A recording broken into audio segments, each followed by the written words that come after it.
received a note from the jury of 7 women and 5 men after it had weighed the fate of Officer William Porter for almost 10 hours. Williams ordered the jury to keep trying to reach a verdict. It was not immediately clear how the panel was deadlocked. Porter is charged with involuntary manslaughter and other charges in Gray's death from a broken neck sustained in the back of a police van. Gray's death in April triggered protest and intensified a U.S. debate on police treatment of minorities. The jury of 7 women and 5 men started deliberations on Monday. Williams earlier on Tuesday had rejected a request by defense lawyer Gary Proctor to declare a mistrial and order a change of venue. If the jury remains deadlocked, Williams could issue a so-called Allen charge, pushing them to reach a verdict. This has been FPP Radio News, online at fppradio.com. It's The Onion Radio News. God loses his decision-making coin. This is Doyle Redland reporting. The Lord God has confirmed that he has misplaced his special decision-making coin. The coin, a relatively unremarkable 1972 nickel, has been used almost daily by the Supreme Being for over 4 billion years for the purpose of determining everything from the direction of the wind to the outcome of history. The visibly distraught God added, I have no idea where I put it. I remember flipping it last night for a couple in Monroe, Michigan, who were trying to conceive a child, but I haven't seen it since. God also said he hopes to locate the coin before 7:15 Thursday morning when United Flight 251 takes off from Seattle with actress Dixie Carter on board. Doyle Redland for The Onion Radio News, online at theonion.com. This is the Onion News Network.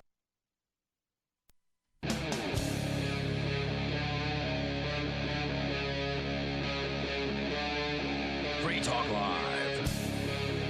It's Free Talk Live. You may join us. We'll give you the toll-free numbers, the Skype username. Here in moments, you can take control of the airwaves if you like. Bring up whatever's on your mind. Joining you in the studio tonight, you've got Ian. And TJ the Spy. And Mark. So we were in court again, TJ, for yes, we were. The third day in a row this week. That we were. Even though the trial of James Cleveland, who joined us on Monday night, we got into detail about what was coming up at that time. Even though the trial started Tuesday, we were there for jury outreach and jury selection on Monday. Day number 2 of the trial was only expected to last 2 days, was today. Yes. And it's not over yet. The trial itself The trial is the defense is rested, so the prosecution rested their case today, or yesterday, and then today the defense rested their case. And the jury, after, what had to be an hour of jury instructions, which were tediously boring, the jury finally got to go deliberate, and they deliberated, and they're still deliberating as we speak. Well, not right now. They've gone home, but they'll resume their deliberations tomorrow to determine whether James Cleveland will be a convicted misdemeanant and go to jail. Well, the jury won't determine whether he goes to jail. The judge will be the arbiter of that. But they certainly open the door wide open for them, don't they? Well, they could. And the big question is, will they? Because today, the jury, for our listeners that don't know, James has been charged with 2 misdemeanors, disorderly conduct and resisting arrest. He faces 2 years in prison over these 2 one-year-long maximum sentence charges. And he's gone and used his right to a jury trial in this case. He'd already gone to district court and went in front of a judge. He lost there, lost on both counts. So we don't know what the jury's going to do. The fact that they are still deliberating after a solid 2 hours today indicates there's likely someone who is not going along with the majority of the jurors. So we can't really determine much else at this point. It's a waiting game. But today was a very interesting day in court compared to yesterday. I actually fell asleep at one point because it was just droning bureaucrats. It was tediously boring.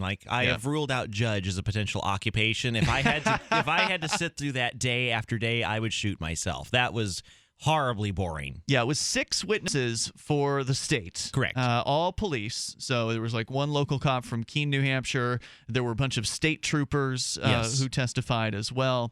And it was just sort of routine testimony of we're, officers of the law and we were here at this location and here's what this guy was doing, the suicidal man who had a gun, and all these details about where everybody was and what they were doing that really didn't have anything to do with the situation at hand, which was James Cleveland, our co-host, recording video of the police at that scene. Well, actually, I would say the real issue is he told the police no.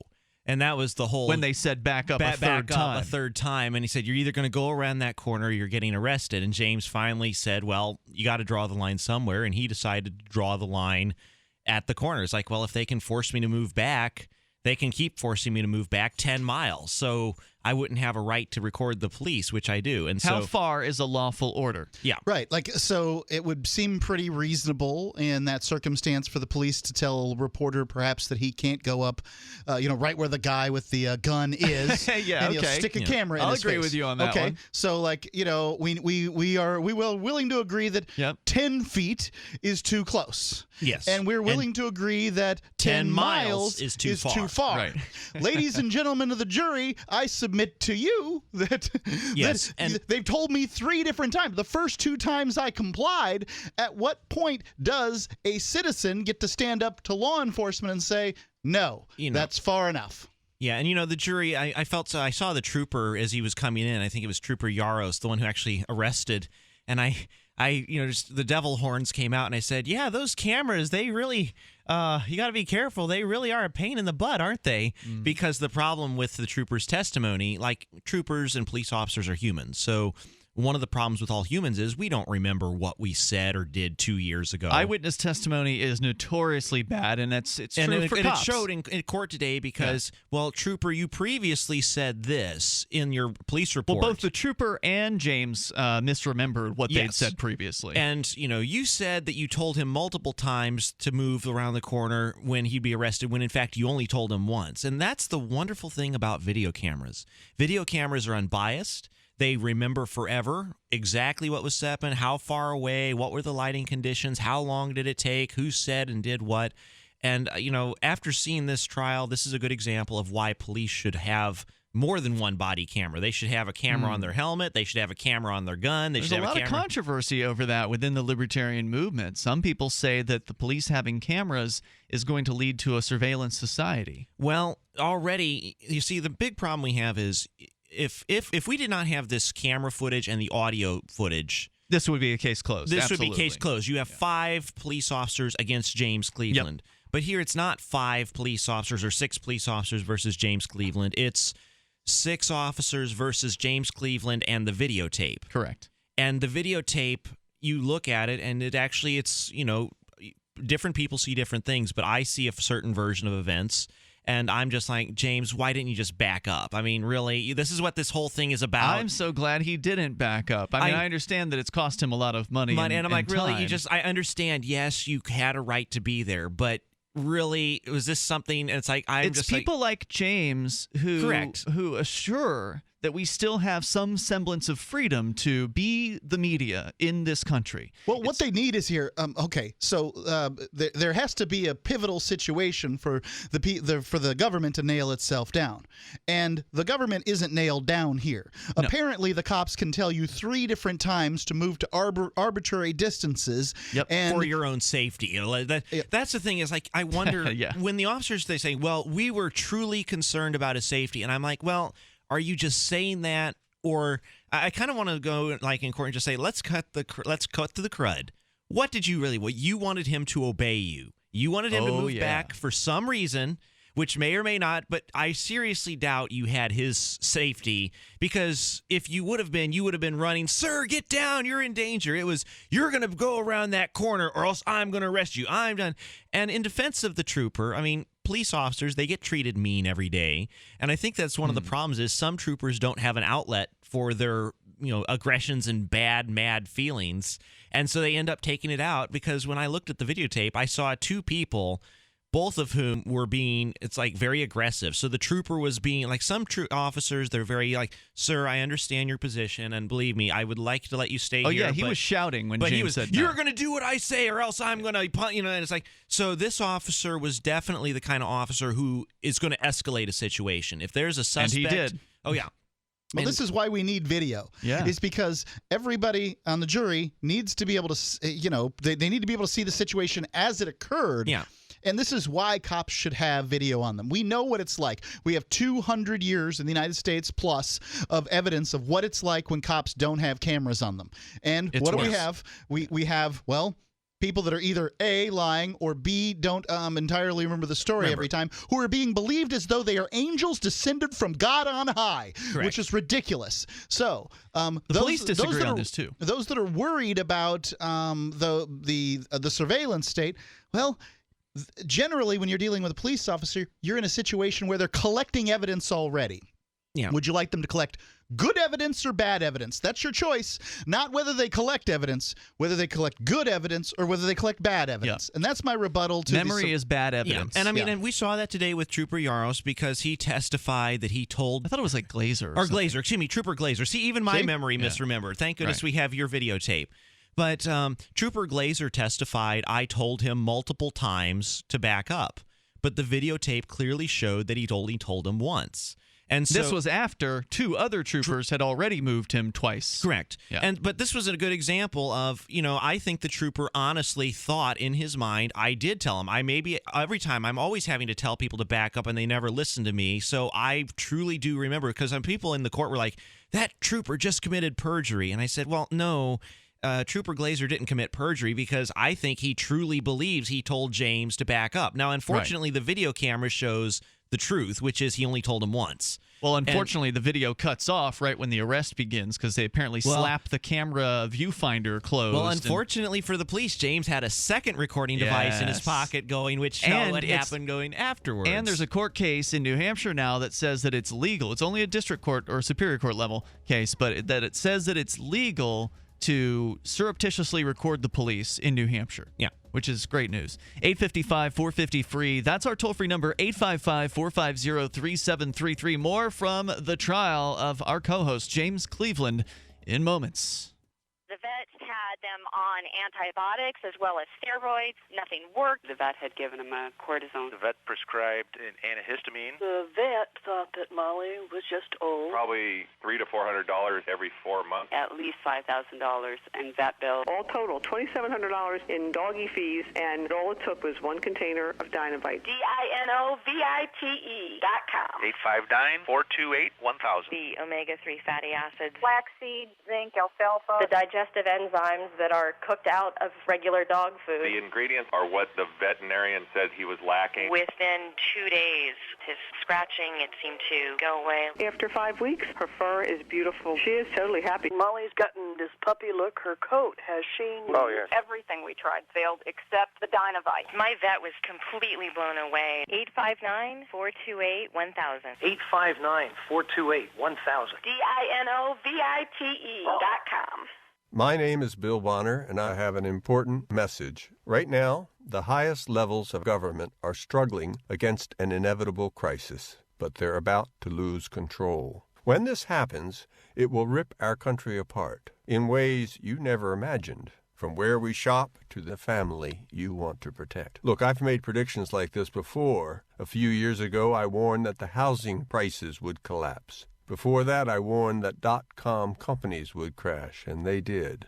Those who listened had a chance to save themselves. But this has nothing to do with the stock market. This will affect us all. I've posted a free video at disappearingwealth.com. Maybe you'll disagree with my conclusions, but first you need to watch this video and see the facts for yourself. You can watch the video for free right now by going to disappearingwealth.com. Again, that's disappearingwealth.com. Excuse me, is this where I get a license to start a new business? I wouldn't be hasty. You have to get a license to go out of business, too, you know. Oh, well, look, I've invented this little anti-gravity machine, see? Oh, is that why you're walking 2 inches up the floor? Oh, yes, it's very comfortable. It saves on shoe leather. Yeah, well, you have to fill out these forms and report to the Human Services Department of Manpower Orientation and register with the Fair Employment Practice Commission, the Wage and Hour Division of the Employment Standards Administration, the State Sales and Income Tax Division, the Internal Revenue Service, and the Social Security Administration of the Department of Health, Education, and Welfare, and, of course, OSHA. OSHA? I thought that was a little town in Wisconsin. You'll find out. Say, floating around like that could be dangerous. Have you checked with the Consumer Product Safety Commission? Well, not yet. Come to think of it, you actually are flying, aren't you? Look, you need to go over to the Federal Aviation Administration and the Transportation... It's very hard to get anything done these days if you're in business, but free enterprise built this country. Think what could happen if we don't keep it free. A public service of this station and the Center for the Defense of Free Enterprise, Bellevue, Washington. We just can't have people floating about unregulated, you know.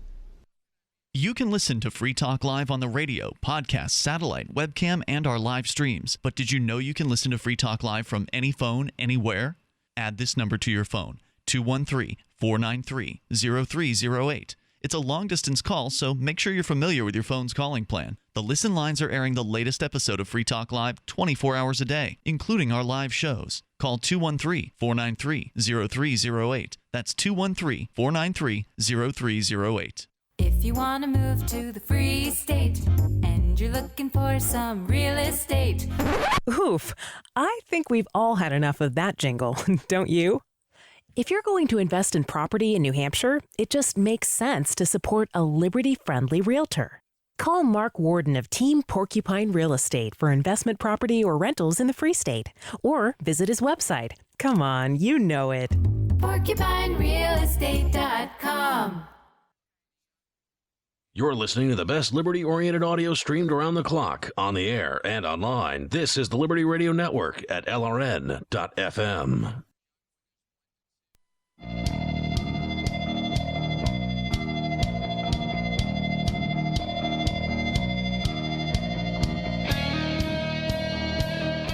You can join us here on Free Talk Live. The toll-free number is 855-450-FREE. That's 855-450-3733. We do have Skype. You can Skype into the show at username LRN.FM. Joining you in the studio this evening, it's Ian. And TJ the Spy. And Mark. You can also join us on our website, freetalklive.com. Please enjoy the features that you will find there. By the way, the Free Keene blog posts are cross-posted. The Free Keene blog posts that I make specifically. So Free Keene is a multi-user blog with like a dozen bloggers, including James Cleveland, who we're talking about here tonight, his trial for recording police. He's facing 2 years in prison. Anyway, if you want to catch the latest Free Keene blog posts that I post, then you can look at the Free Talk Live blog over at freetalklive.com. Plus, Mark is a blogger now as well for the first time. Congratulations, Mark. You just started about a month ago? Yeah. Did you say? You've had maybe about 4 or 5 At freetalklive.com, yes. Yeah, freetalklive.com. So just hit FTL blog when you're on the front page of the site there. So we're talking about the trial today that wrapped up. Juror deliberations is going on. It'll start again at 9 a.m. It went on for 2 hours today, but the trial itself is over. Closing statements were done, and I definitely want to talk about the closing statements here tonight because what James's lawyer had to say about jury nullification I thought was fantastic. If possible, I'll even cut out the audio from the video. Yeah, if you can do that, because I was actually shocked that he would lie. I'm like, wow, that is one of the strongest jury nullification closing summations I have ever heard. It was pretty awesome. But let's rewind or go back towards more of the earlier portion of the day. Yesterday was boring as hell. It was all bureaucrats testifying all day. It was just the same testimony 6 different times. There was a guy named Matthew Snow who was a convicted felon. He had a gun. He didn't want to go back to prison, and so he said, I'm going to kill myself. And I said, anytime you have a suicidal suspect, the best thing to do is bring out a SWAT team and a whole bunch of cops with guns and a Bearcat, because that's really going to make the situation better. Right. And he was suicidal, and so because he didn't want to go to prison. He was an informant, and so his concern was not going to prison so much, but going to prison as an informant, he would be killed or hurt severely. Yeah. And you know what? I think the whole irony and the shame of this is he became a suspect. He stole an Xbox or a PlayStation, and he sold it at one of the local Keene. I mean, not a good guy, a thief and a snitch. Thief. Yeah, it's a sport his drug habit. So I'm not saying he's an angel. Yeah. But the thing is, like, why is he dead? Well, he became a suspect, and so the cops were trying to arrest him and hunt him down. And it was just this. I couldn't help but notice, like, you know, really all of this over an Xbox, he killed himself. I mean, surely, I keep thinking in hindsight, wasn't there a better way to resolve this problem? Like, you know, instead of putting him in that situation, like he's a convicted felon with a gun. That was his main concern. They were going to arrest him for being a fugitive from justice.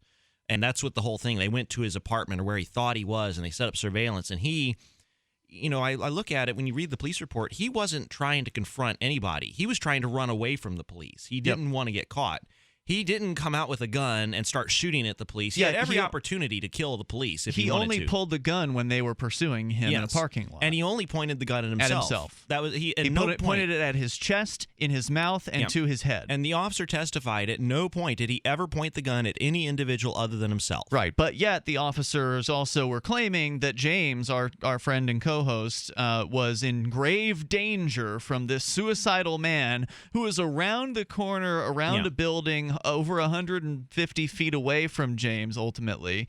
That James was somehow in danger when, let's set the scene a little bit more here for people. Yeah. The location of this apartment building is literally across from a McDonald's and a Wendy's and a Pizza Hut. And so Mr. Snow, if he so chose, could have shot towards the McDonald's, and there would have been civilians in direct line of fire. Correct. So and they did not evacuate those people. He was like on the stoop or something, right? Like the front porch or the front stairs. And so he had view of those parking lots. Correct. And in those parking lots, because you've got police everywhere, there's some looky-loos. There's people like, hey, what the hell's going on? This is my neighborhood, or I'm here eating, and the cops are over here doing something. What's happening? So you've got innocent bystanders that are literally just standing within gun range of this man. Yes. So had he wanted to go on a shooting spree or attempt, because it wouldn't last long, right? Like he'd raise his gun and the cops would shoot him to death. That's what would likely happen. But if anyone was in jeopardy from this man, and there's no evidence that anyone was, that's just what the state is saying, so they can make the charge seem legitimate. Because if they said what I think is actually two men, the Trooper Yaros and James Cleveland, both of them had a giant Trooper Gazer.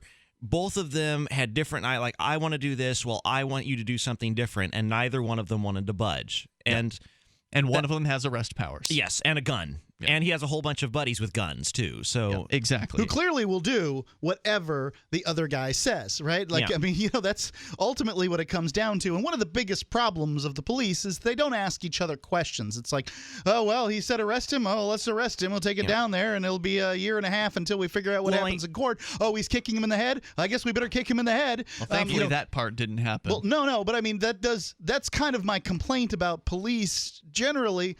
I've been doing this show 12 years, and I used to stand up for the police every opportunity, and I've come to the conclusion that it seems like they operate more like a team than they do law enforcement officers. A brotherhood. Yeah. Like the military. I mean, so you I don't know that much about the military. Yeah, well, James was actually comparing because, we were thinking Trooper Glazer was a Marine, and odds are good he has that look. Yeah.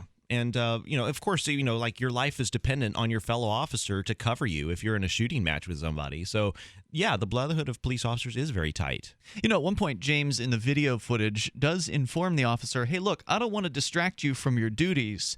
You can go back to them if you'd like, right? Like, I'm fine here. Thank you. I'll take the risk. I understand this is a risky situation. And by the way, and this point wasn't made during the trial, but it was assumed. Look at some news reporters around the world, right? They're embedded in some of the most dangerous places to report from, right? Where there's people killing one another actively, and they're reporting from it. And sometimes they get abducted and become prisoners of war or whatever. And well, that was what the prosecutor, one of the points she made was, Mr. Cleveland put himself unnecessarily in danger, and the police, they had a responsibility to protect him. That's false. And I said, well, that's a lie.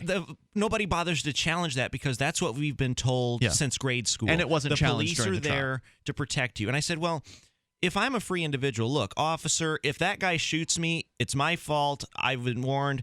If I was the police officer, I would have said, look, sir, there's a dangerous situation.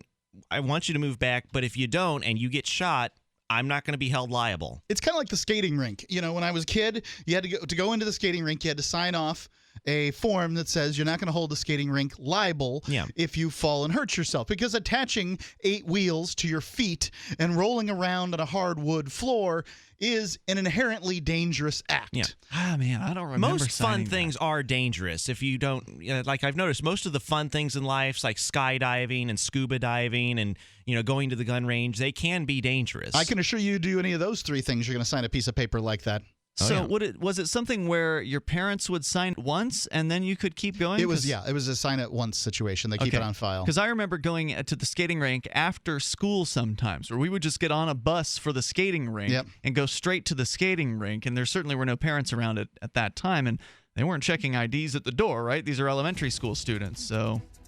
I guess in order to get on the bus, you would have had to have had. You probably gave your name, and likely that was the situation. I didn't have a standing thing at the Stardust skating rink. Right, like I was going to say it's the same. No, same it wasn't. It was a different skating rink. But I wanted to know what did you do during the couple skating time? I was an elementary school student. $8.55, $4.50 free. But if I were a teenager, probably look forlornly at it or something like that. Yeah, that's right. It's Free Talk Live. So you've got to take a state construction license exam or certification. Can't decide on what books or what chapters to study? Discover right now how you can eliminate unnecessary books and wasted study time. At contractorexam.com, our study materials zero in on state-required test topics in an effective, multiple-choice format. So whether you're a plumber, electrician, general contractor, or other construction-related trade, contractorexam.com will help get you prepared. Visit us at www.contractorexam.com today. If you or someone you care about loves outdoor adventure, then check out slingbow.com for some unique holiday gift ideas. That's slingbow.com, where we have some innovative new products for the archer, hunter, or bow fishing enthusiast in your family. Now through January, use the promo code HOLIDAY to get free shipping in the U.S. or Canada. And from all of us at Slingbow Industries, have a safe, joyous, and peaceful holiday season. Why did you move to the Shire? I moved here to the Shire because there's other people around who take liberty just as seriously as I do. I moved to the Shire because I saw videos of people challenging authority and thought that I could get support myself. It called to me, like, do this right now. I wanted to be around people like me who got it. And once I got here, I knew there was nowhere else that I wanted to be. I've always wanted to change the world. So I moved to the Shire to join people who were actually working towards doing the same thing. The people here are awesome, loving, and positive. It was for the adventure and for the feeling of something important is happening here. And I just wanted to come to sort of be part of that. Visit ShireSociety.com to read and sign the Shire Society Declaration and learn the reasons why, if you love liberty, you should immigrate to the Shire. Plus, add yourself to the Shire map at ShireSociety.com. That's ShireSociety.com. Are you tired of governments murdering people around the world? Stop using their money. There is an alternative. Bitcoin is a stateless, free market, non-political currency. Bitcoin cannot be inflated or controlled by any government.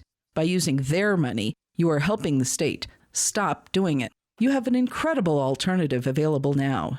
Learn it, use it, spread it. Get started with Bitcoin at bitcoin.com. That's bitcoin.com. Did you know that you can listen to and watch Free Talk Live during our live show 7 days a week from 7 to 10 p.m. Eastern via our studio cam at cam.freetalklive.com? Not only that, but you can also chat with other listeners at the same time. Do I need to mention that both the studio cam and chat room are totally free? Outside of Free Talk Live's live hours, you won't see a cam feed, but will hear audio from the Liberty Radio Network. So listen, watch, and chat all free at cam.freetalklive.com. That's cam.freetalklive.com. So the protection of life, liberty, and property is what the Free State Project is all about. But it's an effort to move 20,000 people who understand. It's about demonstrating to the entire country that, yeah, we can have a free market, a truly free market. Making it just a freer, great place to live. It's the world's largest voluntarist libertarian community, and it's only getting bigger. That's amazing, to be able to move to a place where other people passionately believe in being free and independent. What the Free State Project is managing to do, though, is to put their money where their mouth is. It's physically getting up across the country and saying, let's go someplace and let's demonstrate the power of these ideas. There's a lot of kind of philosophy that surrounds liberty. There's a lot of thinking about it and talking about it. But here in New Hampshire, people are doing it. 101 Reasons Liberty Lives in New Hampshire, a documentary by Free State Project Early Movers. Watch it free at 101reasonsfilm.com. 101reasonsfilm.com. While our satellite channel is free to listen to, it's not free for us. You can help us cover our satellite costs with the chip-in on the right side of the page at lrn.fm.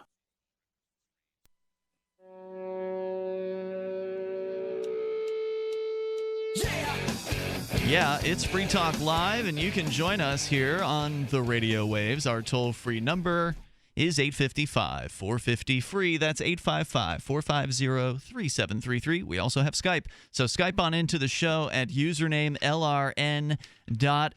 I want to let you know about saveitpurse.com. You can go there now and save big time on Amazon purchases. Like 25%, no problem. 35%, you can do that. 40%, it becomes a little more difficult the more you request. You get to choose the discount that you receive. Some people have reported getting 50% off. Mark, your highest is 45%. That's right. Mine, by accident. I've gotten 40% off. So it's awesome, and I love Purse. You can go to saveitpurse.com, saveatpurse.com. The catch is you got to have Bitcoin. And people that have Bitcoin, by the way, have been probably pretty happy over the last... Ding, ding, ding, ding, ding, right here, yeah, baby. Yeah, some probably pretty happy over the last several weeks, given that it has gone up over $100 in 1 month's time. Of course, if you bought it $1,000 a couple of years ago, you're probably, still crying. Yeah. You're probably still needing to be patient. But anyway, go to saveitpurse.com, saveatpurse.com. Get started saving big time at Amazon with Bitcoin. TJ, the spy, in the studio with Ian and Mark. Thanks for coming in on an extra night, because normally you're on Friday nights. Normally after this show, I got to start making flyers and printing messages on the back of $1 bills to hand out to all the people who walk in the courthouse. Because we are not done with this outreach project. For listeners that are just tuning in, our friend James Cleveland and co-host James Cleveland is on trial. He's facing 2 years in prison for recording video of police at the scene of his suicide. And one of the things we did on Monday was jury nullification outreach to the potential jurors in the case. And that includes handing out literature, information to inform people that their right is, as a juror, to vote not guilty or vote however they want based on how they feel about the particular case at hand. So not just the law, which is what most courts will tell you, is that you have to judge the facts in the case based on the law as the judge instructs you. In most cases, you will never hear about jury nullification in a courtroom. Oh no, they keep that out. And the classic example that I usually give is from Lancaster County, Pennsylvania, during the Fugitive Slave Act. There was this guy who was helping slaves escape, and the law at the time said if you help anybody escape, a slave escape, that's a federal felony. And the prosecutor said, "Sir, are you admitting in open court that you helped 8 slaves escape?" And he said, "Sir, that is utterly preposterous. I have helped no less than 80 slaves escape to the north." And with that highly incriminating admission, the jury, who was all Quakers, that took them about 15 minutes to acquit. And because of double jeopardy, once a jury votes to acquit you, you cannot be retried in the United States. So I hadn't heard about that story. That's a great one. I mean, I knew sort of generally that had happened, but I didn't know specifically that it was an all-Quaker jury in one case. And like most things, they can be used for bad. So there are cases where an all-white jury would convict a black man, even though, I mean, that's To Kill a Mockingbird is a good example where the defendant was clearly innocent, but the jury voted to convict anyway. So it's both good and bad, but it's a tool, and it's power. It's a power the jury has. And because if you're a juror, for those of you who try and get out of jury duty, let me tell you why you shouldn't. You are the closest thing to God when you're on a jury, because everyone has an opinion about a criminal case. The prosecutor has an opinion. The defense and attorney has an opinion. Even the judge, he claims not to have an opinion, but he probably secretly does. But at the end of the day, the only opinion that matters is those 12 jurors' opinions. That is the only opinion. If they say guilty, James is guilty. If they say not guilty, James isn't guilty. And the judge will ultimately be the decider of how long James spends in jail, if any time. But yes, ultimately the jury puts him in the position of possible jail time. And so if you have a legislature and an executive branch, so if you have the legislature and they pass an unjust law, and an executive branch, they're enforcing or just being like, if they're just wanting to be jerks about things and harass you, a jury of 12 common sense citizens, they are the last check. They can say, well, look, yeah, the defendant totally did what he's accused of, but the law is a stupid law. Or it's not a stupid law, but he should get like 6 months in jail, not 30 years in jail. So we would rather not punish him than to punish him overly harshly. It also bears today when the first Baltimore police officer in the Freddie Gray situation had a hung jury. To mention hung that came back as a hung jury, huh? In these circumstances, is that if all 12 vote to acquit, you've got an acquittal. If all vote to convict, you've got a conviction. If they can't come to a conclusion, you have a hung jury. You have a hung jury and a possible retrial. And I'll put a retrial. And I'll put a little asterisk by Mark's statement. So that's not true in every state, but it is true in federal court. So, and it is true in Maryland. So that's true, because we know a young lady from Louisiana Yes. who moved here, and she says that in Louisiana you only need 10 out of 12. Yeah. To get a conviction. Except for death penalty. And see, this is the thing is about the law. When you talk about the law, we don't have one set of laws in this country. We have 50 sets of laws. Each state has different laws. So what might be legal here in New Hampshire, like a gun, carrying a gun openly, you do that in Missouri, you could be breaking the law. And so you do that in New York, you'll end up dead, likely. Yeah. So you have federal law, state law, city law, and county law. So you have so many different things. And every time you move around this country, 5 feet can make the difference between something being legal or illegal. It sure can. I mean, think about it, Ian. 15 years and 364 days, you are a child molester. 24 hours later, no, now it's perfectly okay. And so in the states like Maryland and D.C. where the age of consent is 16, so that's what I find peculiar about the law. It's like this step function. Something goes from totally illegal to totally illegal with just 1 minute. Well, they've gotten better. Ridiculous. They've gotten better on the what you're referencing specifically. There's these situations where you can, be a certain amount of days older than the person and that sort of thing. So, for instance, a 15-year-old to 14-year-old have sex, then they're not going to be convicted. However, if you take pictures, then you're both child pornographers. Yes, actually, and there is a real case that actually was just the guy pled guilty. He was 16. He took a picture of himself and he was charged. There are countless cases like that. Yeah. So there are cases of people taking pictures of themselves as teenagers being charged with being child pornographers. There are cases with couples taking pictures of one another. But think about the dilemma that they have in this circumstance when it comes to like.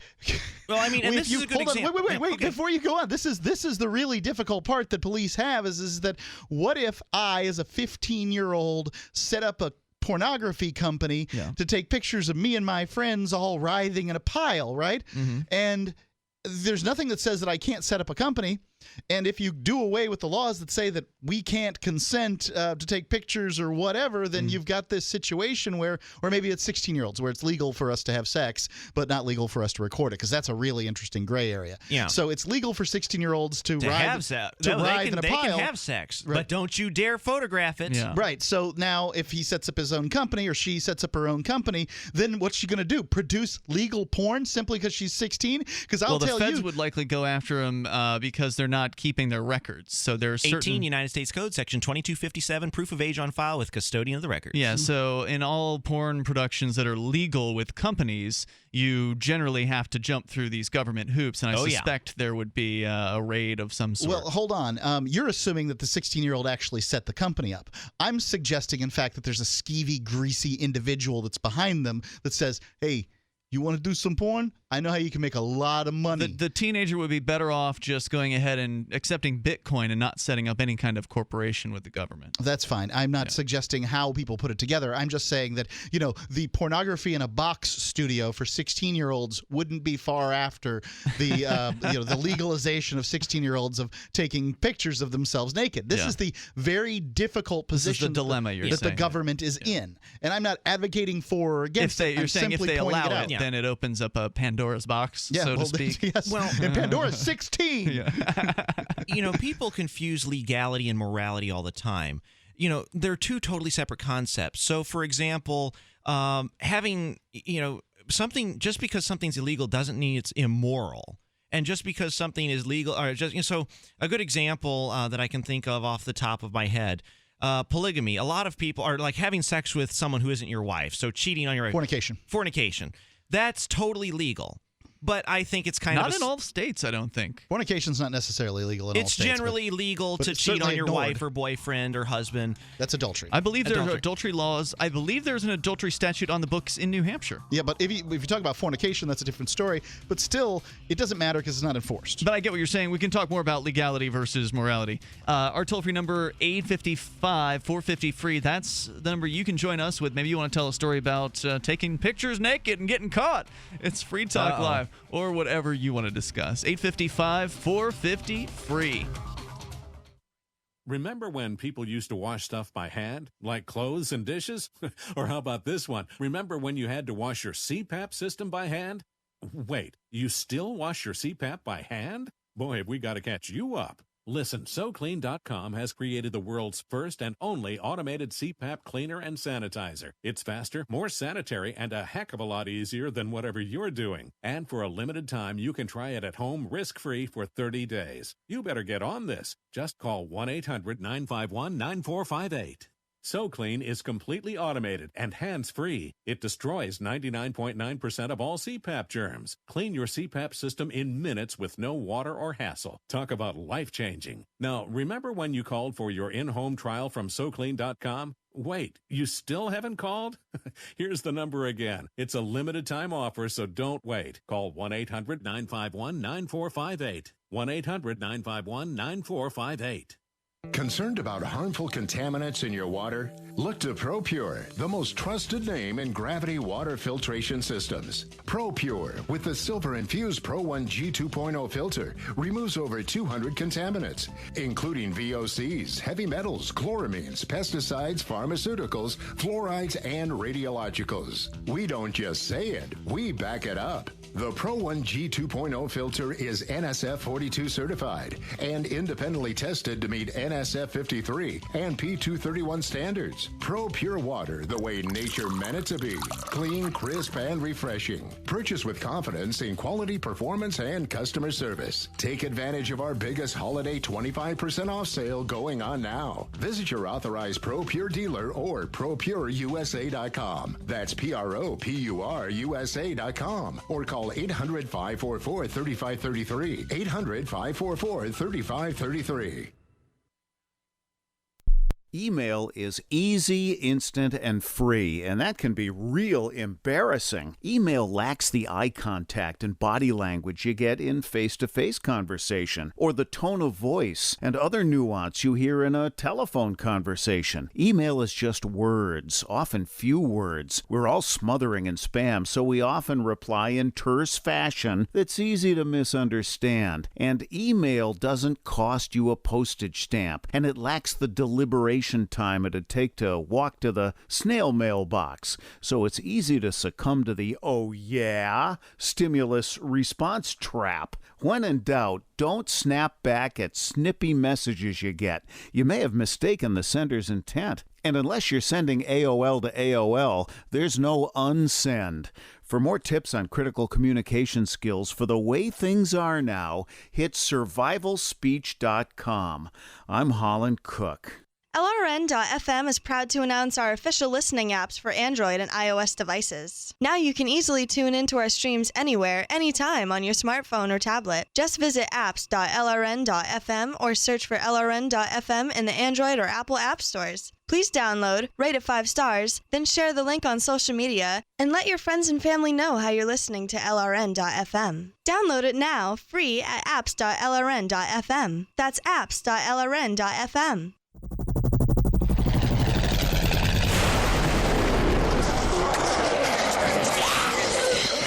In Survivor Max 2, School Bites, Max must scavenge through a wasteland swarming with the undead. Desperate to find the medicine he needs, he discovers a community of survivors at his former school. Has he finally found the safe haven he's been looking for, or will he discover that school bites?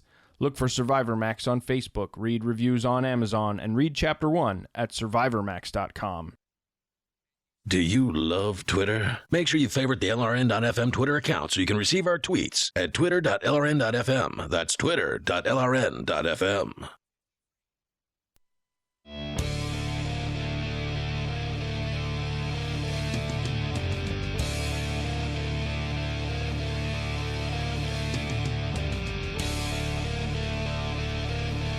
It's Free Talk Live. Join us right here. The toll-free number is 855-450-FREE. That's 855-450-3733. In studio tonight with you, you've got Ian. TJ the Spy. And Mark. Mark, tell me about TextFire. Yeah, TextFire is it's a texting program that allows you to communicate with groups of people. So if, for instance, you want to put together a group of customers and, give them a discount or something like that, TextFire can help you with that. You can send out messages without having to log into a complicated web-based admin system. You can send messages out using real local numbers. So it's not coming from one of those short numbers. Customers can also send you back texts, and some TextFire clients even receive orders through their messages. You can have unlimited subscriber lists and use different lists for different types of customers, or even have even for staff. So if, for instance, you want to have one list for customers who receive special discounts and things like that, another list for staff. So you say, hey, looks like Johnny's ill. Anybody wants overtime, text back in, that kind of thing. They do have a web interface where account admins can create lists and manage subscribers and schedule text messages. But this is as far as I know, the only text messaging service where you can send out to a group straight from your phone. You can learn more about by going to txtfyre.com. So TextFire is spelled kind of funny. txtfyre.com.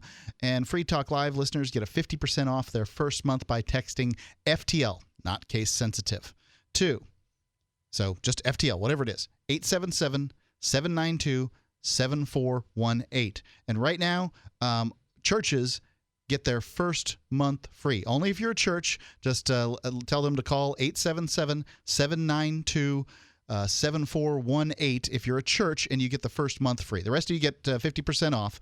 And the number, you can either text it FTL to the number, or you can call in 877-792-7418 for TextFire. All right, let's go to your calls and thoughts. We'll continue to talk about the morality versus legality thing here in a moment, because TJ did not have a chance to really express himself there. But first, let's go to Dean in the UK from across the pond. Hey, Dean. Yeah, hi, guys. Nice to speak to you, and I really enjoy listening to your show. Hey, thanks for staying up late for us. Appreciate it. Okay, no problem. And the reason I'm calling is I met a guy online a couple of years ago, a guy called Robert Landon.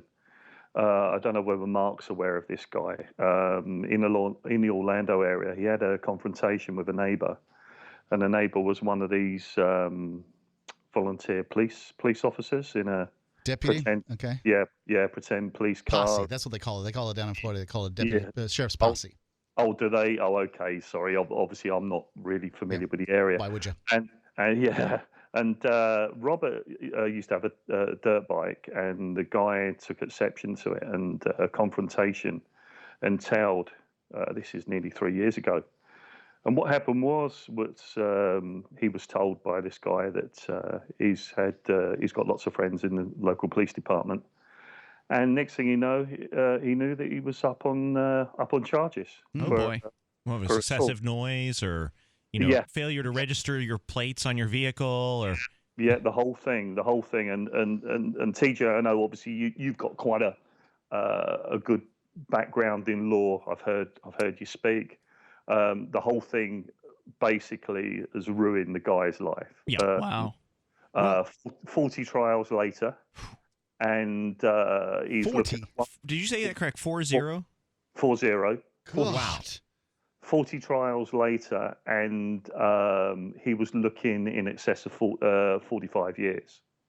And his whole defense and his whole basis was basically evidence. At one of the early trials, he collapsed with stress. Oh, wow. Oh, yeah. And the great story is at the end, a libertarian lawyer came to his rescue. Oh, yes. And basically got him out of the sticky stuff, and he got acquitted. Really? Now, obviously, I've really mangled the story. But Sure. What was his name again for people that want to Google him? Robert Landon. If you Google Robert Landon, the whole story will come up. I interviewed him in the UK for one of the shows that I work with, and it's pretty much blown up over in the UK, and I'm guessing it'll move over to Europe. But respectfully, I would say that someone like Mark would be great to interview this guy, because I know obviously it's not the format for your show. Yeah, Mark, our co-host here, does an interview show on the internet called Edgington Post. Yeah, you can get that by signing up for our feed at freetalklive.com. Right. Yeah, thanks for bringing that to the table. I mean, it's really frustrating to go up in the court system all alone. And luckily, our friend James was not alone today or yesterday or the day before that. No, he had several people show up to support him, and that makes all the difference in the world. Dean, thanks for your call tonight. Appreciate it. Toll-free number here is 855-450-FREE. That's 855-450-3733. I suspect that had James not had any support in the liberty community here, he never would have made it to a jury trial in the first place. Well, yeah, you got to also remember the deck. This is what I hate about the criminal justice system is even if you're innocent, you're totally innocent, you hire a lawyer for, in this case, $6,000. That's what James had to pay for Mr. Garrity. Yeah. And, even if James is acquitted, James doesn't get that money back. It's not like you win, you can go sue the prosecution for costing him this money. Well, you could, but that will cost you more money. Yeah, and you would lose. And so the prosecutor, first Probably. of all, if she wins or loses, it doesn't matter. She still gets paid. Second, she's getting paid through taxpayer dollars, so she has unlimited ability to prosecute. She can do as many cases or as few cases as she wants. And the third is every time she goes after somebody, that person she's going after, whether they're innocent or guilty, they still have to spend $10,000 on an attorney, a good, decent attorney. And that's in city court. If you that's a fine, essentially. It's a functional fine having to pay for this attorney. Right? The attorney brings charges against you. You have to pay for another attorney. When you go both stand before another attorney wearing a black robe, and you ask him to mitigate. I mean, this is a make-work program by lawyers for lawyers. It is what we call rent-seeking behavior. Yes. And that's really the difficulty is you're absolutely right. When they gamble, when the prosecutor gambles your life in court, they put nothing on the line. Yep. When you go to Las Vegas, the house is matching you. They may have a better chance of winning than you do, but at least they match you. You put down $1, they're going to give you $1 back if you win. You go play at the courthouse, when they decide you're going to play, you put it down $1, they put down jack crap, and then if you lose, they take your $1. And they can change the rules at any time as well. And they're paying the guy who's the referee. Let's go to James in Arizona. You're on Free Talk Live, James, with TJ and Mark and Ian. Hello, James in Arizona. Going once. I'm sorry. How are you doing? Go ahead, sir. Anyway, TJ, a better example that I can think of, speaking of legality versus morality, is it may be legal for a 30-something man to sleep with a 14 or 15 or 16-year-old stupid girl, but it's immoral either way. Well, I got a better one. I got a better one for you. So a lot of people, regardless of what your opinion is, but a lot of people consider abortion immoral, but it's a perfectly legal behavior. So that's a good question. Yeah, so that's an example I use of a behavior that a lot of people consider abortion immoral, but it's totally legal. And likewise, there are certain behaviors that are illegal, but I consider totally moral or within the confines of being a good person. Thanks, okay, James. So my turn to speak now? Oh, yeah, go ahead.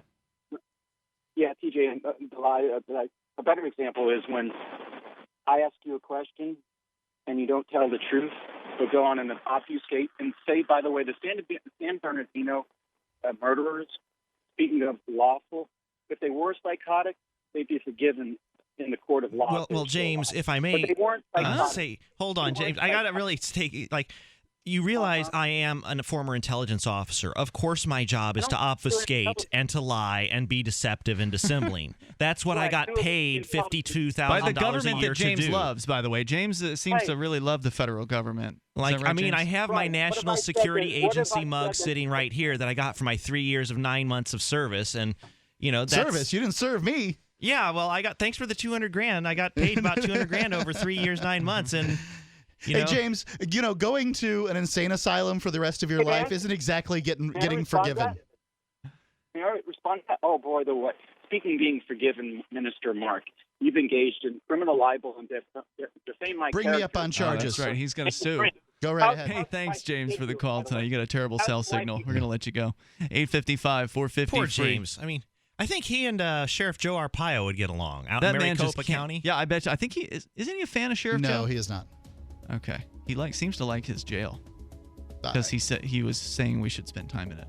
Well, he thinks anything bad should happen to you because you disagree with him on whether or not Japan should have been bombed back to the Stone Age. The toll-free number is 855-450-FREE. That's 855-450-3733. We also have Skype at Skype username LRN.FM. More about the trial of our friend and Free Talk Live co-host James Cleveland. There's a lot to talk about. It's Free Talk Live.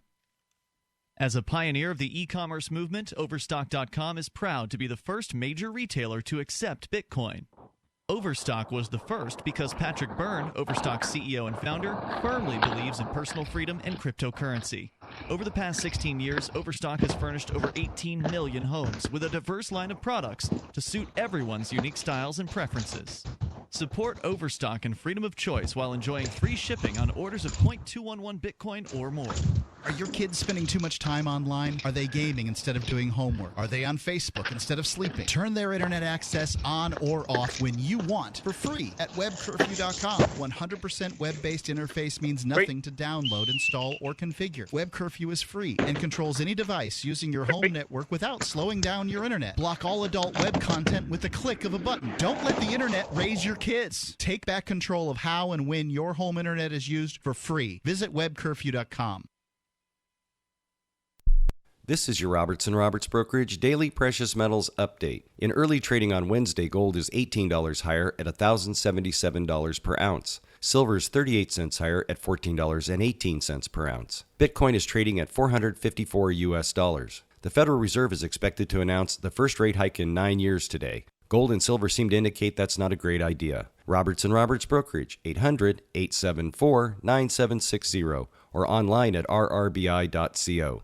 The three most important things you can do for Free Talk Live are: 1, share one episode a week on Facebook or in some other social networking site. 2, buy the things you buy online through shop.freetalklive.com. 3, give $5 a month to the AMP program. You likely buy all kinds of things online. Amazon is the largest online retailer. You can get what you need at the same prices with free Super Saver shipping by going to shop.freetalklive.com. Please do your online shopping at shop.freetalklive.com. You're listening to the live edition of Free Talk Live. Hour number 2 is next after the news here on the Liberty Radio Network at LRN.FM.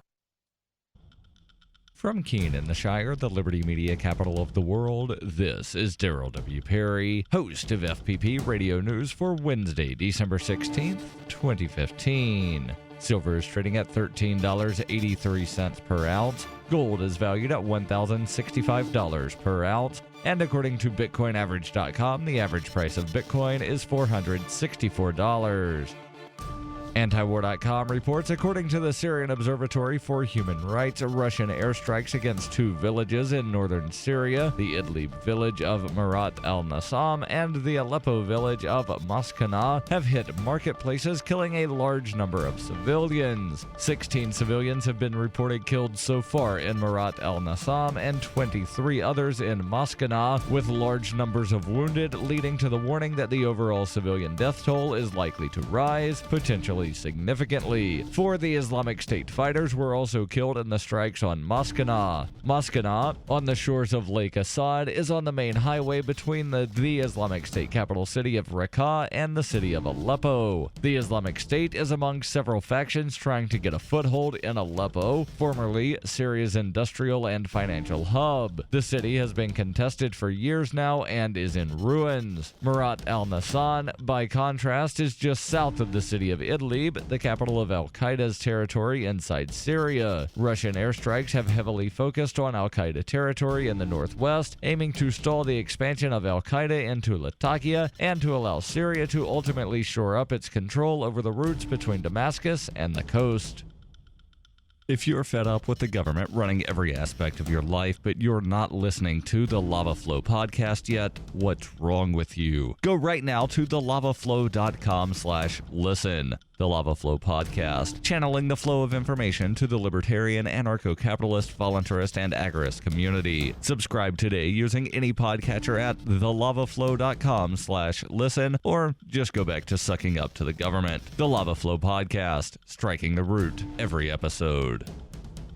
UPI reports state and local governments nationwide have passed laws allowing them to refinance federal student loan debt, seen as a way to propel economic growth and chip away at education debt that is holding back young professionals. Montgomery County, Maryland is the latest to look to set up a student loan refinancing authority, giving the county a chance to extend low interest rates to borrowers. Already, several states, including California, Maine, and Minnesota, have created refinancing programs. Student loan borrowers borrowers across the country owe some $1.2 trillion, with about $103 billion in default. Some experts say a generation of young adults is being crushed under overwhelming debt, causing a trickle-down impact on the economy. For decades, states issued federal student loans through their own student loan authorities or banks. In 2010, after the U.S. Department of Education began issuing loans directly, state agencies began closing their doors. Now, many states are reviving their agencies, which finance loans through tax-exempt bonds, a means to invigorate growth on a local level.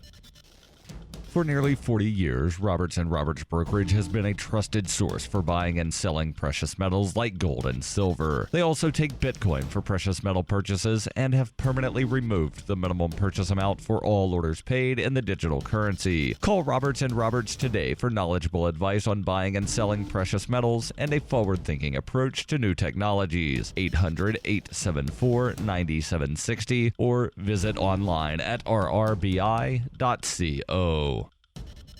Reuters reports Baltimore City Circuit Court Judge Barry Williams said on Tuesday that a jury is deadlocked in the trial of police officer William Porter, charged in the death of Freddie Gray. Williams said he had received a note from the jury of 7 women and 5 men after it had weighed the fate of Officer William Porter for almost 10 hours. Williams ordered the jury to keep trying to reach a verdict. It was not immediately clear how the panel was deadlocked. Porter is charged with involuntary manslaughter and other charges in Gray's death from a broken neck sustained in the back of a police van. Gray's death in April triggered protest and intensified a U.S. debate on police treatment of minorities. The jury of 7 women and 5 men started deliberations on Monday. Williams earlier on Tuesday had rejected a request by defense lawyer Gary Proctor to declare a mistrial and order a change of venue. If the jury remains deadlocked, Williams could issue a so-called Allen charge, pushing them to reach a verdict.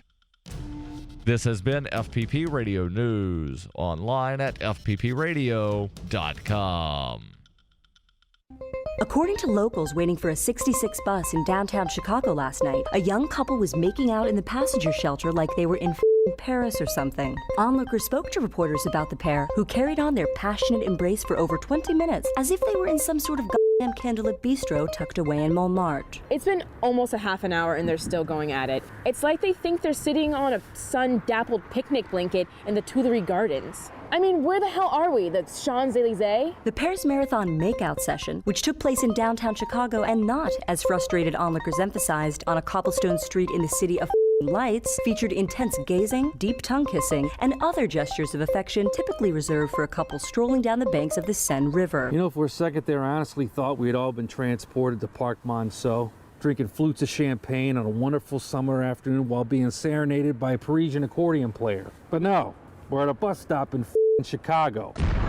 This is the Onion News Network.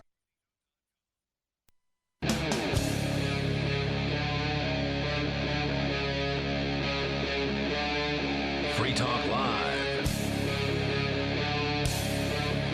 You can join us on Free Talk Live. The toll-free number is 855-450-FREE. That's 855-450-3733. TJ, the spy, in the studio on a special edition here of Free Talk. Special edition, right before I go start making trouble again. We'll talk more about that here in a moment, but you and I spent the day freezing out in the cold, the New Hampshire cold. It was actually cold today. Last several days actually, it's been pretty warm here in New Hampshire. It was in the 50s. But today it was actually like freezing cold. Yep, holding signs, every jury walking up. There's the juror walking by. Good morning, holding the door for him. Yep. Making sure they knew that James is going to get 2 years if they find him guilty. That's true. They don't like it in the courtroom when you as a defendant or the defense attorney tells the jury what the sentence could possibly be. That will usually be objected to and then stricken from the record. But in the case of people standing outside the courthouse, there's no regulation about that. So we did have signs saying like 2 years for recording or filming. Filming the police is not a crime and so forth and so on. Because, you know, as I said, it was our third day in a row with those. The third day in a row. And of course, James wasn't arrested for filming the police. He was arrested technically for disorderly conduct and resisting arrest. But when you actually, what is it really about? It was filming the cops. And so when people stop and say they're going to give him 2 years for filming the cops, every criminal case is always more complicated than just the short soundbite you get on the news. Sure. And but you got to boil it down for a sign. Yeah. That's what you got to do. And it was fun. We actually got I would say 10 people would stop and say they're going to give someone 2 years for filming the police. Yeah, they were Not shocked. one person said that's unbelievable. I don't believe. I think you guys are lying. Everybody was like, really? We even had one lady across the street. There was an insurance building across the street. She popped out and she was asking about what we were doing. Yeah. So we've had a lot of people. They had similar stories. They're like, oh, I was accused of assault and it's been 2 years. Or one guy yesterday, he said, well, I got my license taken away because I was caught driving without a license, and so now I'm a habitual offender. So I'm in here, and I can't get to my job, so I have fines I got to pay, but I can't get to the job to pay the fines. It's terrible. And I'm like, this is the system. This is what it does to people, especially poor people. Because if he was rich, he could just pay the fines. Or pay a defense attorney to get the charges dismissed or knocked down. Let's continue the discussion. There's a lot of interesting things that happened today because today was the day James actually testified as opposed to the boring bureaucrats who testified all throughout the day yesterday. But let's go first to Sean. He is on the line. I'm calling from I don't know where, but he's on Skype. Hello, Sean.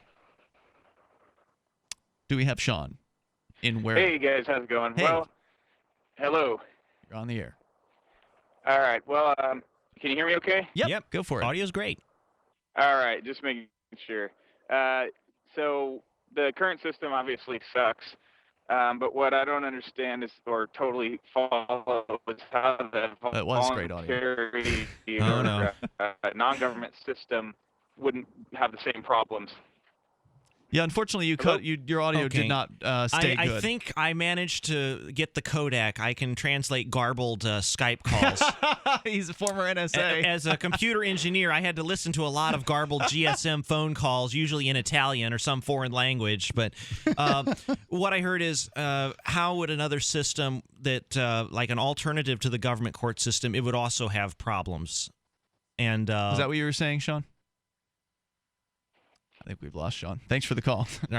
Well, okay. But let's presume that was what he was saying, because that is something like what he told me off the air when I screened the call. Yeah, because a lot of libertarians, they like, man, if we just got rid of the public school system, we'd have this perfect system without the government. I said, well, no, we'd still have problems, but they'd be different problems, and I guarantee you they'd be easier to solve than the problems we have right now. Just like companies have problems, right? Like there's no perfect company out there. If you work for a company, you know all the kind of the nasty ins and outs of the employees that don't like one another and they don't get along. Or if you work for some mega corporation, you know the bureaucracy of working for a mega corporation. But the key is with companies, you don't have to pay for their services if you don't like the way they do business. Yeah. And with the government, you don't have that option. And this allows the free market to hone its product far better than a monopoly would. A monopoly doesn't get the feedback because everybody's got to pay for it. That's what the government school system is. Even if you don't send your kid to these crappy or mediocre schools that are generally the worst in their district, you do have to pay for them. And so it doesn't matter whether you send your kid there or not. It only matters if you have to pay for them. It doesn't matter if you agree. Like maybe you're a Christian conservative and you don't like what the public schools are teaching your child. You think it's immoral to not teach them about the Bible and teach them about evolution. Guess what? Tough. We're the government school board, and a bunch of bureaucrats in Washington, D.C. at the Department of Education are going to be dictating what gets taught. And so let's talk about courts. Courts are the same thing. You get the judge you get, and you basically don't get any choices. Yeah. Maybe you can get a review of the constitutionality of that judge's behavior a couple of years afterwards, but that's basically all you get because it's a monopoly court system. Well, I guarantee you, if you're a defendant or a litigant, the chances that you can go in there on your own and successfully argue your case are practically 0 to 0. Because in the beginning, like you noticed, they would file these what are called motion in limines. And the thing about it, they're very technical. They argue fine points of law. And if you don't object and say the right Latin phrase at the right time, if you don't bring up the right case precedent, the judge will deny your motion. I mean, so having a good lawyer is knowing a lot about these little arcane rules. So, for example, James's lawyer, the prosecution filed a motion in limine to preclude James from even mentioning that he was a member of the press. And they failed at that, by the way. Yeah, but that's only because the defense attorney knew about the Garrick decision and a whole bunch of other decisions and was able to articulate in Latin and a whole bunch of other legalese why the judge should rule in his favor. And so, yeah, that's true. This attorney has done a pretty good job. But when we look at arbitration that goes on today, so we currently have sort of competing justice systems. Many companies are demanding that people go through arbitration. Yeah. But they set up these arbitration scenarios ahead of time to be against the defendant. In the same way that the court system today is against the defendant, so are the arbitrations as they're set up. And the difficulty is that you do business all the time with big companies, and big companies have the money for the lawyers, and they have the time to prepare. So if you're, for instance, it's your cell phone contract, or you want to use a website and you got to click on their terms of service, you're basically at their mercy in that circumstance. Absolutely. If you want justice, essentially you have to leave those people and go, mark your own course and ignore them, because you're probably never going to be able to make the big cell phone companies bill correctly, or to get whatever justice you intend to get out of a company that's made you sign some terms of service. They probably can't take your firstborn child from you, but they basically can do anything else.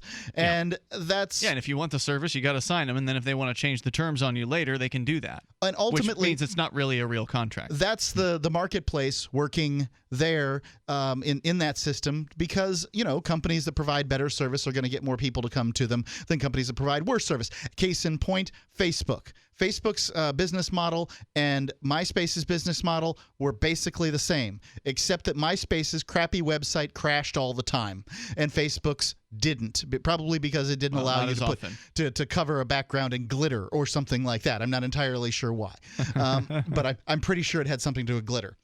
And, so what would it work? How would it work in a free market? Well, here's one of the biggest questions. How would courts work? Yeah, how would courts work? Here's one of my biggest questions is, if I want to take Ian to court for harming me in some way, shape, or form, I can essentially threaten him with a ruling in civil court or confinement in a criminal court. So if he's harmed me, I can use force to bring him to justice. Yeah. And with an arbiter, like, say, you, TJ. Yes. I want to, You want me to be the fair, neutral party, so I both will listen to both your sides like a Judge Judy and decide what should be done. We know what happens in with the court case. What happens if I say, I would like to not use a court case, I would like an arbitrator because it's going to be faster and cheaper to use you, TJ, and I'd like Ian to enter arbitration. Ian says, you know what? I don't think I feel like that today. That idea would be so foreign. That idea that you've just brought up, that would totally make sense. Even 100 years ago, you had your village elders, and if two warriors had a dispute in a Native American tribe, they'd go to the village elder and say, who's right here? What should we do? But now I'm a scofflaw, and I'm saying I'm not coming to your little arbitration. Yeah. What happens you then, guys have fun at your arbitration while you pound salt in your butt, because I'm not coming. That's what we're going to talk about. Of course, you can also bring up anything that you want. 855-450-FREE. What would a free market in justice actually look like? 855-450-3733. If you want to share your vision with us, you can do that. It's Free Talk Live. Skype username's LRN.FM.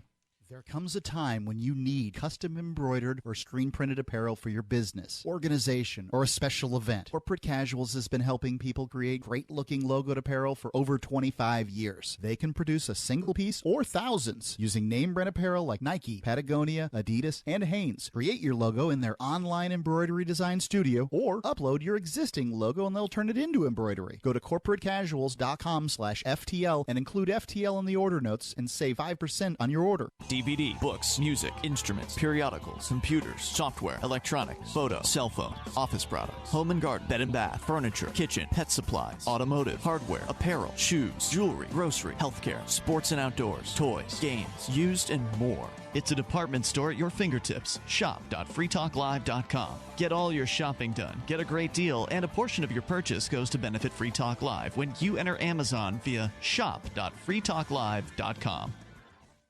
Concerned about harmful contaminants in your water? Look to ProPure, the most trusted name in gravity water filtration systems. ProPure, with the silver-infused Pro 1 G2.0 filter, removes over 200 contaminants, including VOCs, heavy metals, chloramines, pesticides, pharmaceuticals, fluorides, and radiologicals. We don't just say it, we back it up. The Pro 1G 2.0 filter is NSF 42 certified and independently tested to meet NSF 53 and P231 standards. Pro Pure Water, the way nature meant it to be. Clean, crisp, and refreshing. Purchase with confidence in quality, performance, and customer service. Take advantage of our biggest holiday 25% off sale going on now. Visit your authorized Pro Pure dealer or ProPureUSA.com. That's ProPureUSA.com. Or call 800-544-3533. 800-544-3533. Free Talk Live. I'm sure I can speak for many of thousands. I don't fear illegals. I don't want them here and their filth that they bring with and the disease that they bring with. All the people who work in the stores and the markets and the restaurants are overwhelmingly Hispanic, and they seem very clean and be doing a fine job here, and I've never heard anything about problems with disease. For you to defend the illegal immigrants, and I'm not sure, as I said earlier, which host at what time is very condescending. Madam, I will defend anybody that is peaceful and looking for a better life for themselves. We already pointed out. I don't defend them. I wish that people like you. You say that Mexicans are filthy and you call me condescending, lady? You say they're disease-ridden and filthy and I'm condescending? And they are. And You're outrageous. Get out of here. Thank you for the call. She's had all her rope. She's hung herself. Free Talk Live, 7 nights a week from 7 to 10 Eastern, live on the Liberty Radio Network at LRN.FM. If you want to know the latest about Free Talk Live before we go on the air, all you need to decide is how you want it delivered. It's your choice. Visit news.freetalklive.com. You can get emailed announcements and participate in contests via our email updates list. Plus, we have a Twitter account that you can follow and a Facebook page where you can become a fan. So visit news.freetalklive.com to get news about Free Talk Live as soon as it's announced and the way you want it delivered at news.freetalklive.com. That's news.freetalklive.com. I love My Magic Mud. I drink a lot of coffee. I had stains on my teeth. Then I found My Magic Mud, and I was told it would remove stains. So I paid attention when I brushed the first time. My Magic Mud is black tooth powder, and the difference it made in my teeth in one application was noticeable. With 4, my teeth were as white as you normal folks out there. Please go to mymagicmud.com and buy a jar. There's 150 applications for $25. You can use Bitcoin, mymagicmud.com. Listen to LRN.FM on any phone, anytime. 213-493-0309. That's 213-493-0309.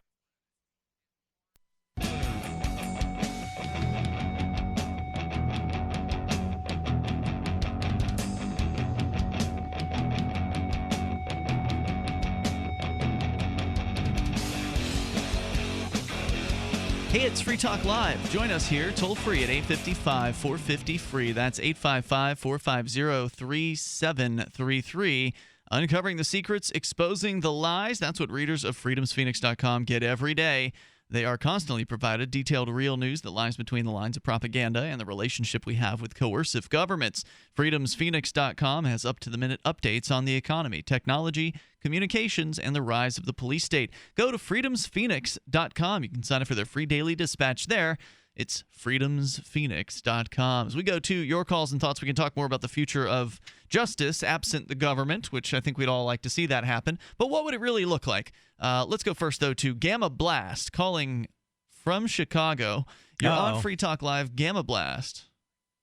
Oh, how you guys doing? Welcome, sir. You're on the air. Topic. I'm not sure I want to bring mine up. Yours is more interesting, but I was just wondering if the question: do you believe that building a wall would violate the non-aggression principle? That voting what? Building a wall. Oh, building a wall. And I assume you mean a wall along the southern border.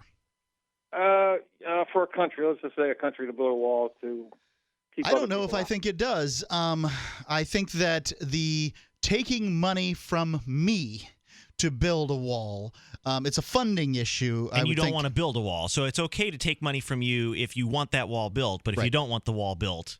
Yeah, that would be more of an issue to me is how do you pay for your wall, not where do you build a wall. I think, and also stopping people from coming across it would be a violation of the non-aggression principle. Stopping people from coming. If we're talking about a government wall here, if you can build all the walls you want on your own private property, that's your business. But if we're talking about a government wall that gets built on public land, if someone is physically stopped from scaling that wall, then that would be a violation of the non-aggression principle. Well, hold on. Why is that? Because you'd have to hold the person at gunpoint in order to stop them from scaling the wall. They haven't paid for that wall. I mean, that's they don't have any right. If we're talking about public land, then someone should be able to come on that land. Can I ask a stupid question? Can we just clarify the non-aggression principle again? Thank you. The non-aggression principle is the idea that you shouldn't use aggressive force against people who are not hurting or threatening. And others. is force strictly limited to physical force, or can it be psychological warfare, or can it be like I think generally it's limited to physical force. Okay, so like. It would it be like if I were to say, Ian, you're a boop, boop, boop, boop, and just start cursing you out, would that be a... Sticks and stones may break my bones, okay, but words so will is never it hurt force me. is kind of in the eye of the beholder in this one? Is this just... I just want to clarify. I don't think it's in the eye of the beholder. I mean, obviously people can argue what they want about force, but in my opinion, aggressive force actually means the threat of violence and or actual violence. Well, if you put up a wall, okay, so what you're saying is the government basically can't have anything. And that, it's a stance to have, but I don't know if think it's a the government practical stance. legitimately exists because almost everything they have, they've stolen, or the money that they've used to pay for those things has been stolen. So even if they could raise the money voluntarily for this wall, that doesn't negate the idea of public property, which, of course, would lay beyond it, likely. And so, therefore, the wall should be legally allowed to be scaled if you want to follow the non-aggression principle, which obviously governments don't do. So we're in the world of ridiculousness Well, here. what you're saying is that I should be able to go to a public park in some other city with my angle grinder and cut their monkey bars down because I feel like it. And well, technically, you own the monkey bars. Why do right? I own the monkey bars? Well, I either live in that everyone town. owns it or no one owns it. No, Which the one is it? taxpayers of that town would be the ones that have the claim. So go over buy it. something at a business, and then you're a taxpayer at the town. I think Have you that's bought gas in the town? I think You're that's now a real taxpayer in the push. town. There might be an argument. Some towns do collect taxes, but they only use it for the 5-cent roads. tax, I think, here in Keene. So maybe what you're saying is that you buy some gasoline in a town that has a road tax on it, and then you take a jackhammer to their road. Those people that are running businesses in that town are paying taxes. Therefore, everyone who pays for a product at the business is a taxpayer by default. I think you sound like a nut. So, going on, I think that, yes, the funding of the wall is the biggest issue. However, once somebody gets past a wall, do you then have a right to do anything about it? Because, I mean, people build, people tunnel under these walls. They, most of the illegal aliens in this country are here illegally because they've overstayed visas. Gamma blast? Oh, am I going to shoot them? Is that what you're asking, or am I going to throw them back out? Well, I think we were just because your original question. If I was building the wall. Oh, so okay. Well, this is an interesting question. I think you should be able to protect your wall and defend But whose your wall. wall is it? Build it. Well, let's say a scenario where you just have a group of people. They're not forced by any kind of coercion through taxation, voluntarily grouped together, section off a partition of land and say, is it their we're land? not going to let anybody else in. Yeah, whose land is it? Their land. Oh, well, then fine. sure, Build yeah. all the walls you want Now- and protect it with force if necessary. Actually, and here's a fine point, because a lot of people bring this up, especially pro-government people. They say, TJ, we need city ordinances because if we allowed people to build fences any height, they would build a fence 100 feet tall. And so we need to have a city ordinance that only limits the fence height to 6 feet, and you can't put razor wire on the top unless it's zoned commercially. And I say, well, here's the thing. There is a concept in libertarian circles called homesteading. That is, whoever was there first gets to enjoy what was there. So if I have a piece of land and you're my neighbor, I'm there and I'm enjoying the beautiful open vistas, and you come along and build a 100-foot wall. Well, you've taken away my view of the vista now. I had this view, and so I should be able to go to you and say, look, dude, you didn't ask me. You built this 100-foot wall, and now I can't look at the beautiful sunset. I either want you to take it down, or I want you to pay me $1,000 because you destroyed my view of the sunset. Or how about we do a 10-foot wall, or, like we'd work something out. And that is one thing, how do you keep people from being jerks? And I guarantee you, government regulations do not keep people from being jerks. If anything, it just emboldens them because they're like, look, the thing says I have to be under 80 decibels, so I'm going to be 79 decibels and still annoy you, even though it's really loud, but I'm well within the law. And so, you can't stop people from being jerks, laws or no laws. All you can do is give them incentives to behave a certain way. So then I'll take you to you could take me to your free market court when I build my big wall. Right. So, Gamma, let me ask you this. This happens all the time, right? The government comes along, they take a piece of land from people, they say we're going to build a road here, and they just drive their road through and they take land from people. Is that their road? I mean, they just demanded land from people, and they'll pay you what they call a fair market price, but most of the people that have their land demanded from them find out that I don't feel like this was a fair market price. So what do you think about that form of ownership? Because you can build a wall on land that you demand from people, but is it really your wall at that point? I don't know. You're kind of getting off topic for me. I'm not sure.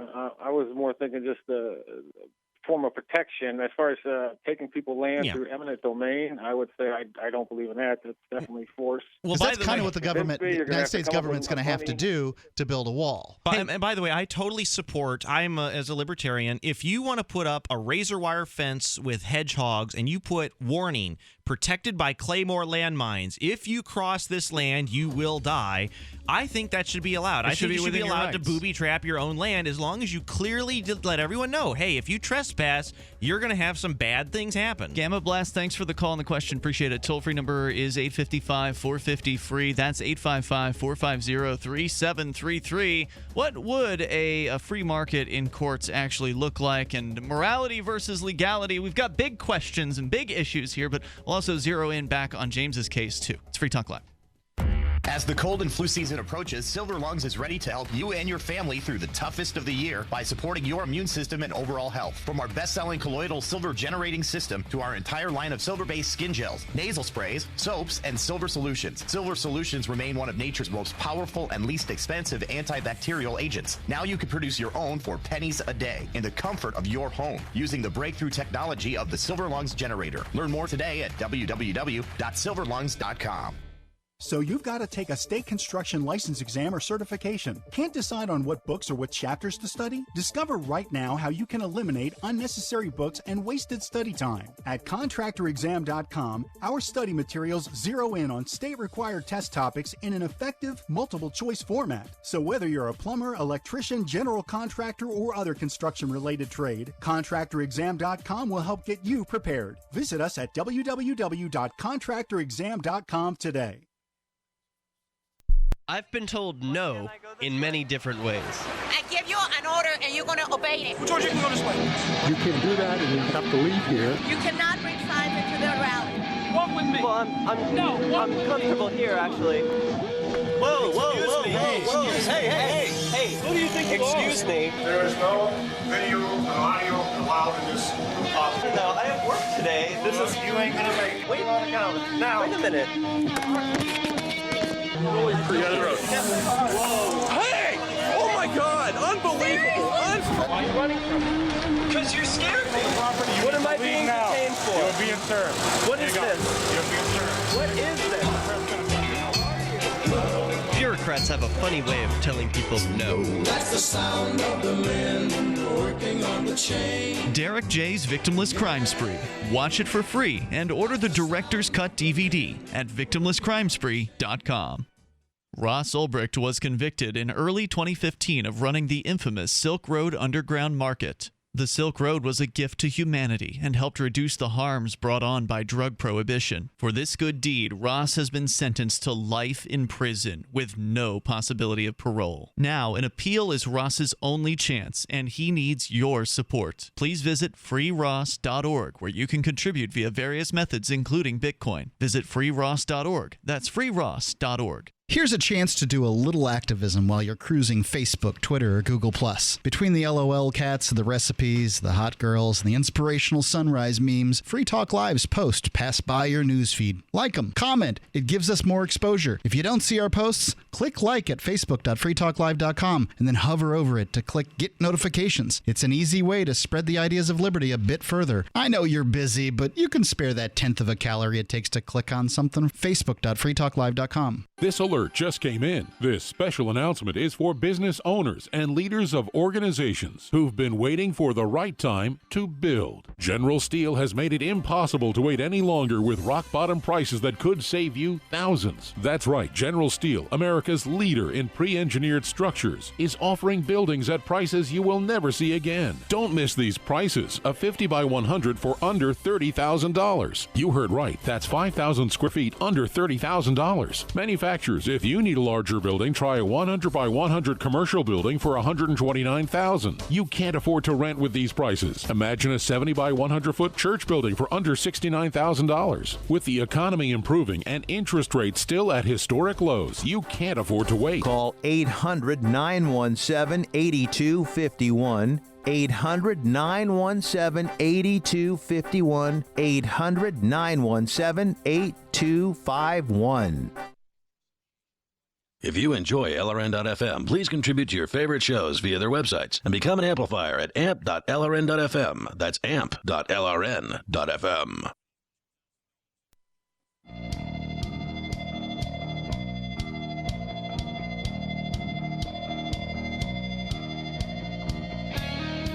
This is Free Talk Live, and you can join us here if you want. Toll-free number is 855-450-FREE.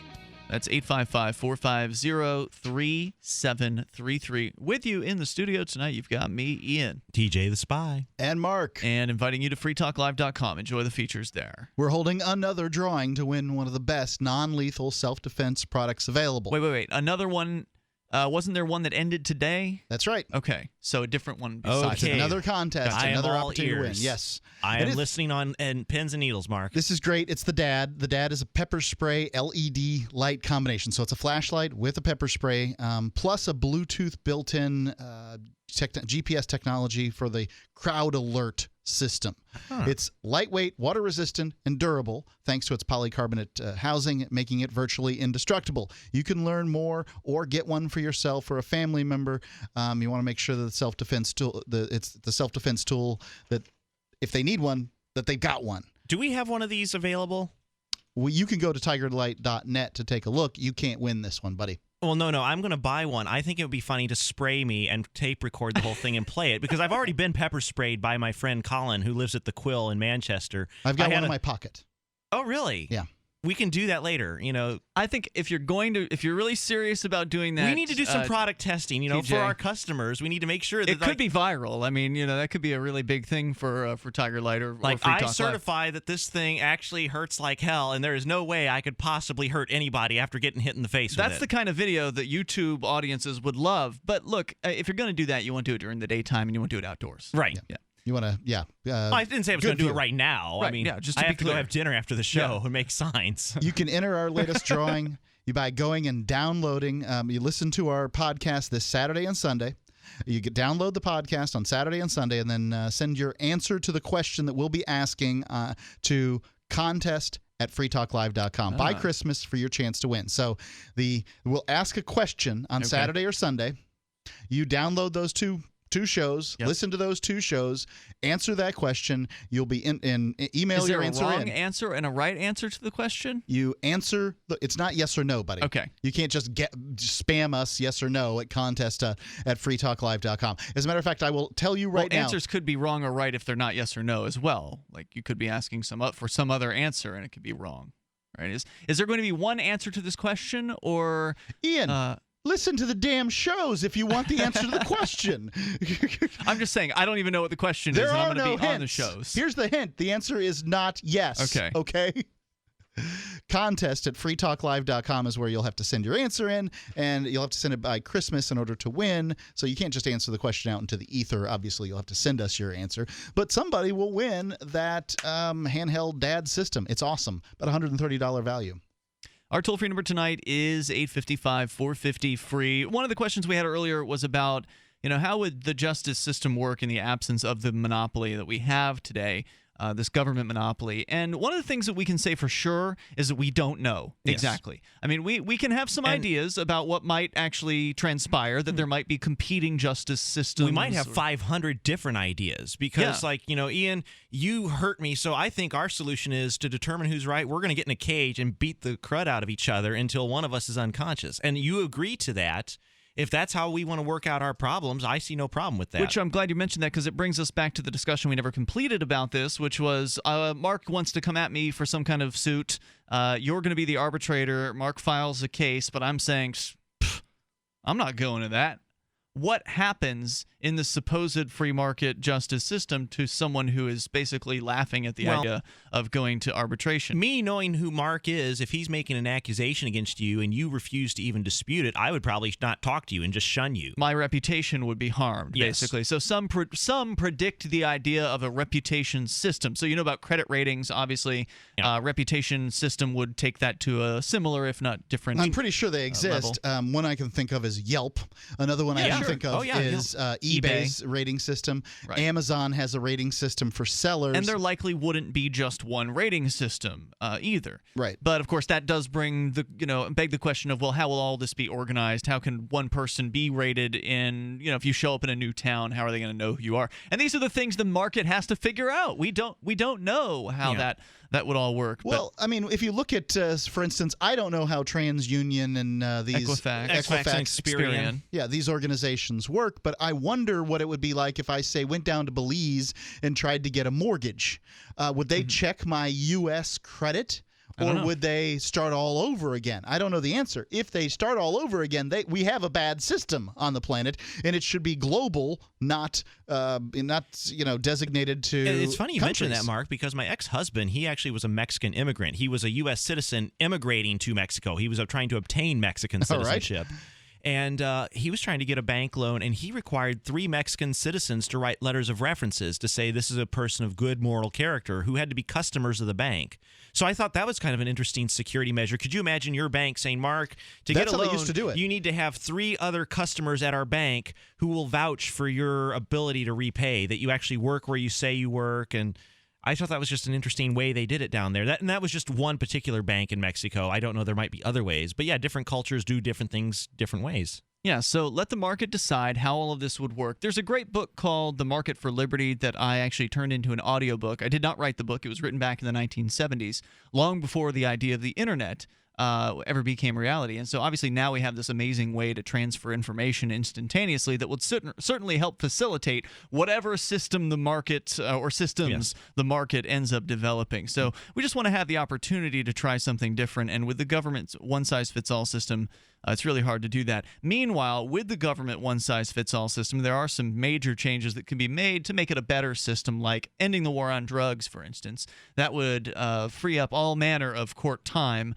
to actually be able to hear real cases with real victims, and those cases do exist. And that's like 80%. Like, if you look at the docket, about 80% of those cases are drug possession cases. I mean, when I go into court, it's always possession, that or open possession of a container, minor in possession. So it's like a ton of cases. Every time you see the word possession, it's just the cash register ringing for these people. Ka-ching. Yeah, they don't even incarcerate generally. It's just a fine. And, that means, if you don't pay the fine, you'll get incarcerated. But that's true for speeding tickets, too. Some towns make so much money off of tickets and fines and these sorts of things. They have a line item for this stuff. As a matter of fact, all towns have a line item. But some towns, it's a significant portion of their budget. It's just cha-ching, cha-ching, cha-ching, cha-ching. It turns police from being peace officers or law enforcement officers into armed fundraisers. It's true. So let's change gears back to another topic we never finished. TJ, you were going to briefly discuss morality versus legality. What's the difference? Correct. Well, morality is an innate concept. We have this idea of what is right and wrong, and usually it's because other people, your parents will say this is right or this is wrong. But we all know we do not, like, if I ask you this hypothetical question, Ian, what law in New Hampshire prohibits you from putting a gun to somebody's head and saying, give me all your money? You do not need to look Criminal threatening?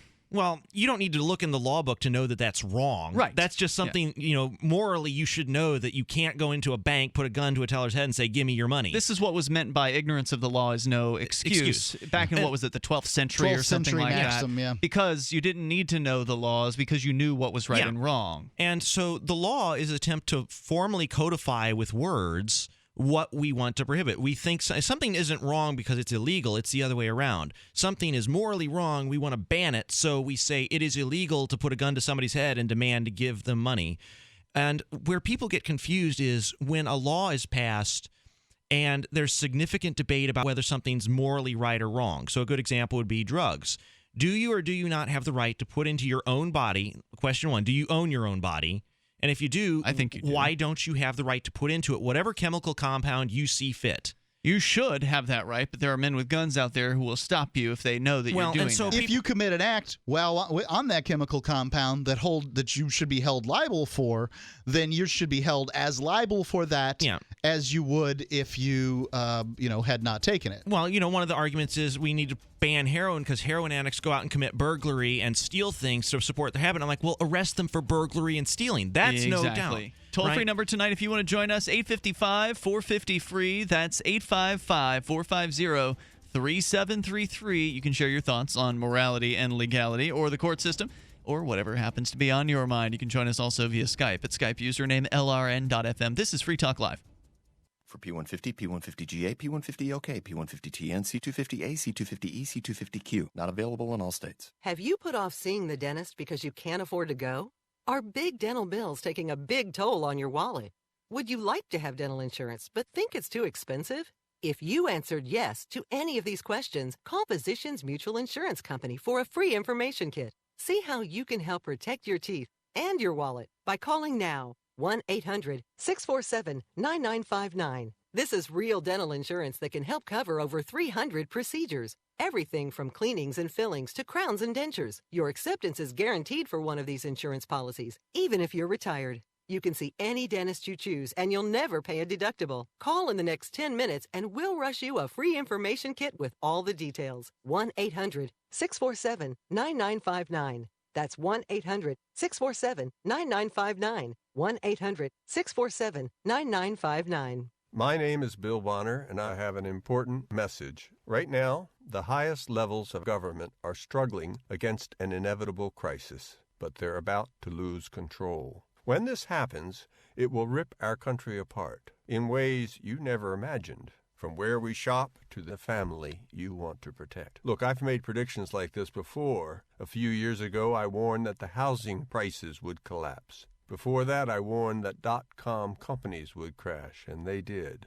Those who listened had a chance to save themselves. But this has nothing to do with the stock market. This will affect us all. I've posted a free video at disappearingwealth.com. Maybe you'll disagree with my conclusions, but first you need to watch this video and see the facts for yourself. You can watch the video for free right now by going to disappearingwealth.com. Again, that's disappearingwealth.com.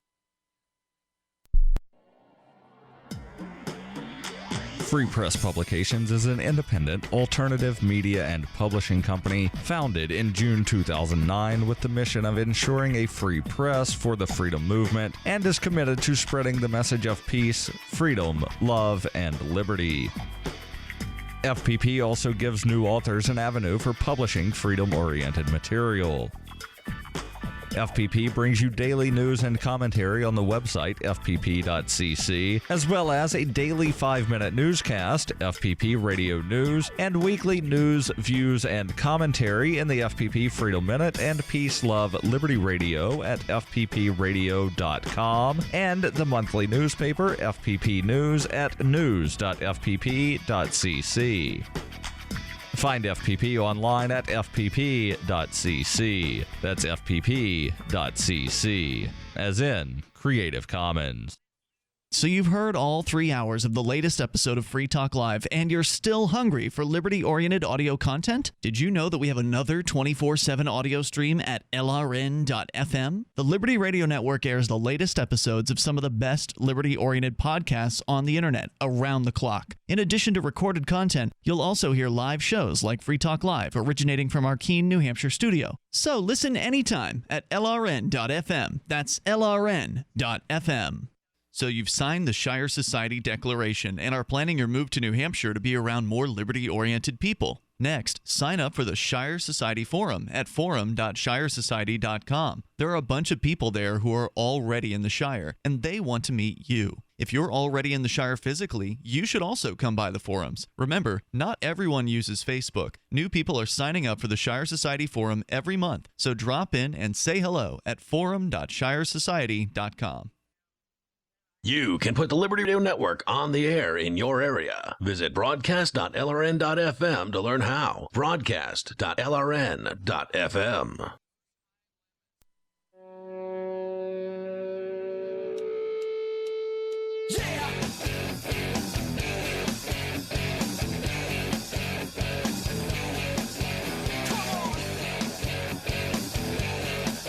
Free Talk Live. Join us here. The toll-free number is 855-450-FREE. That's 855-450-3733. Skype username is lrn.fm. If you like Free Talk Live, then please help support the show by becoming a Free Talk Live amplifier for $5 a month. It's you can use any major credit card through PayPal. You can use Visa or MasterCard right there on our website. And now you can use Bitcoin to subscribe to the AMP program. You can either use Bitcoin via Coinbase subscription, which is a cool little service they offer over at Coinbase, or you can do Bitcoin via prepaid. So you can just prepay for a certain number of months with Bitcoin over at amp.freetalklive.com. And you can do that with credit cards too. You can do the prepay option. Although I prefer to not have the prepay option because it's easier to budget when people pay monthly. Anyway, go to amp.freetalklive.com. You'll get perks like access to the AMP-only call-in lines, the AMP-only podcast, the AMP-only Facebook group where people talk about things like, well, what's the libertarian position on this? And we're talking about the court system. Oh, sorry, TJ. Let me try that again. Yeah, you mic'd me. I'm going to get all angry now. Don't curse. I lost courts. my courts. Well, don't worry about it. We've got plenty to talk about here tonight, and we need to circle back around and cover more of the James Cleveland trial that happened today, that wrapped up today. The jury is currently in deliberations, resuming that tomorrow morning at 9 a.m. Let's go to Nick in Philly. Nick, you're on Free Talk Live with Ian, TJ the Spy, and Mark. Hey, guys. So you guys are talking about morality, and I just want to elaborate on that a little bit, that it's not really an arbitrary concept. It's more of like a collectivized social construct. Yeah, I would totally agree with that. Yeah. Yeah, like basically revolving around what's good for the species survival. It's very rooted in survival. Like if you actually look up the term good, its synonyms are things like health, and if you look up evil, its synonyms are things like decay, illness, death. Yeah. So the general idea is what's good for the species as a whole is when we empower each other, and when we tear each other down or prey upon each other, we're actually killing ourselves in the process. So are you saying that a species of intelligent aliens could still act morally towards each other, but to act immorally towards us? Is that what the claim is? Is that it would be within a moral construct to treat us differently than themselves? Well, I don't believe that. Well, I don't know. I mean, if you're talking about aliens as in like outer space aliens, I don't. Is that what you're talking about? I'm not talking about illegal aliens, but okay. Well, I mean, that's philosophically, I try to keep things like with what we have versus dealing with that kind of what if. I don't know that, like morality, I think we're still figuring out what it is. And I believe that the universe is woven with morality. I believe in a creator, so therefore I believe that it's woven into the fabric of the universe. I think we're still discovering what it is. So, for instance, maybe chimpanzees or dolphins are intelligent, but we treat them like animals because we treat every being that isn't human being like an animal. But there's human beings, for instance, those in comas or people who are sufficiently, I know it's not the right term anymore, retarded or developmentally disabled or whatever the term is. Whatever term du jour that the politically correct people want us to use. We say they don't have certain rights. They just don't have this right or that right. Blind people don't have the right to drive, for instance. So there's, I think we're still sort of figuring it out. The thing I love about morality is if I were to take a question like abortion, drinking, gambling, cheating on your wife or husband, having sex with more than one person at a time, drugs, I would ask 100 different people, and I would easily get 100 different answers over what's right and what's wrong, what's okay, what's not okay. And that's why I believe if we're going to use the law to punish people, what a person did should be so unequivocally across the line wrong that if the state's going to imprison them, that there's no disagreement. Like, you're not going to find 12 people who would seriously argue that it's okay to go into a bank with a gun, put the gun to the teller's head and say, give me your money. Those 12 jurors, if you were to say you should acquit because that person didn't do anything wrong, they're going to laugh you out of court and find you guilty. You'd probably have to go through 1,000 people to find a psychopath who, would be that's okay. What if she had an itch and they were using the barrel of the gun to scratch for her? Nick, anything else you want to share? Go ahead.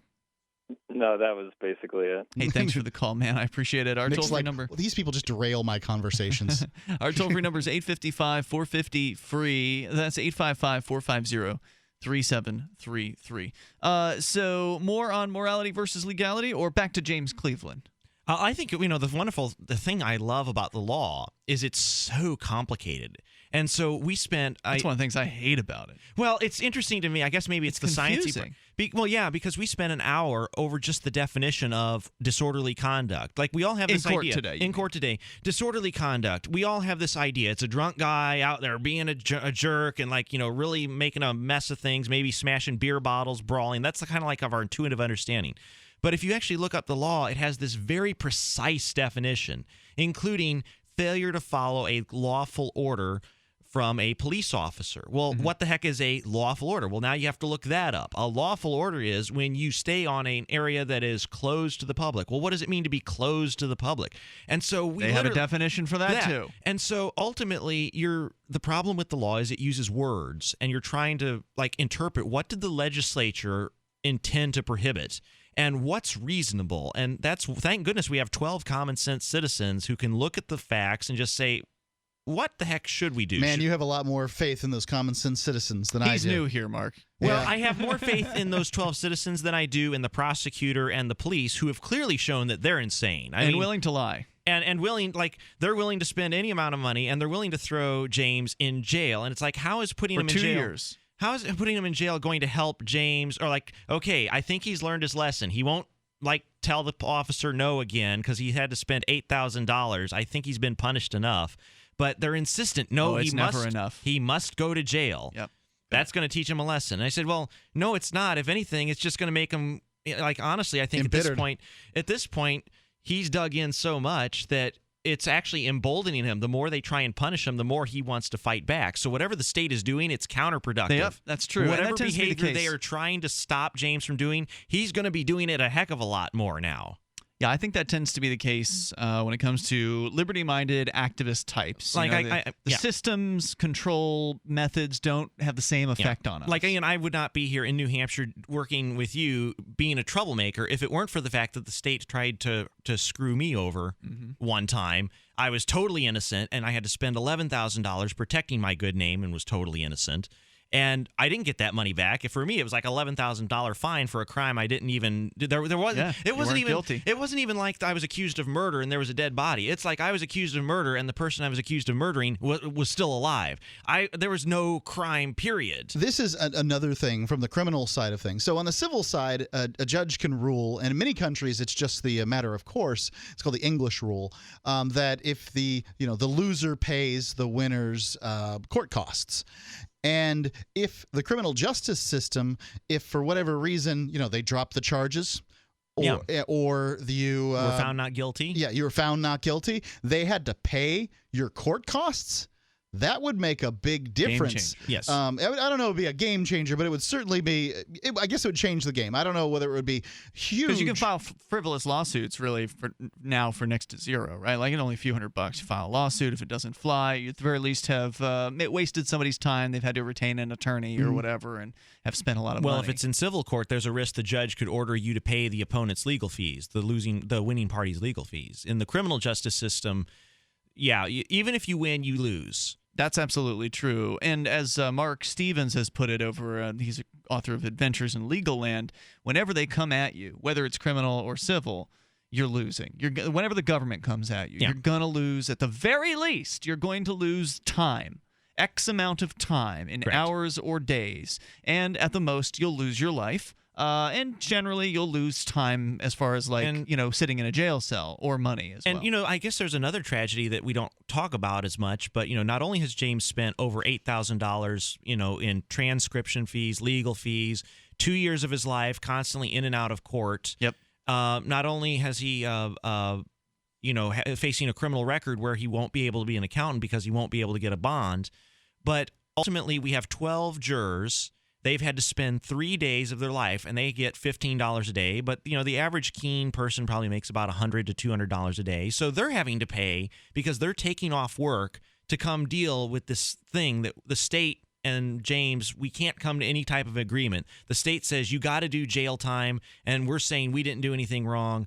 And these 12 jurors, understandably, they've had 3 days of their lives stolen from them. And I understand why they have a right to be mad because they're having to pay a couple $100 each, and that's so like thousands of dollars of wasted citizens' time and money. The question is, are they going to take their anger out if they have some? Are they going to take it out on James, our friend and our co-host, or are they going to set him free and send a message to the system about harassing journalists? Our toll-free number is 855-450-FREE. We'll find out. It's Free Talk Live.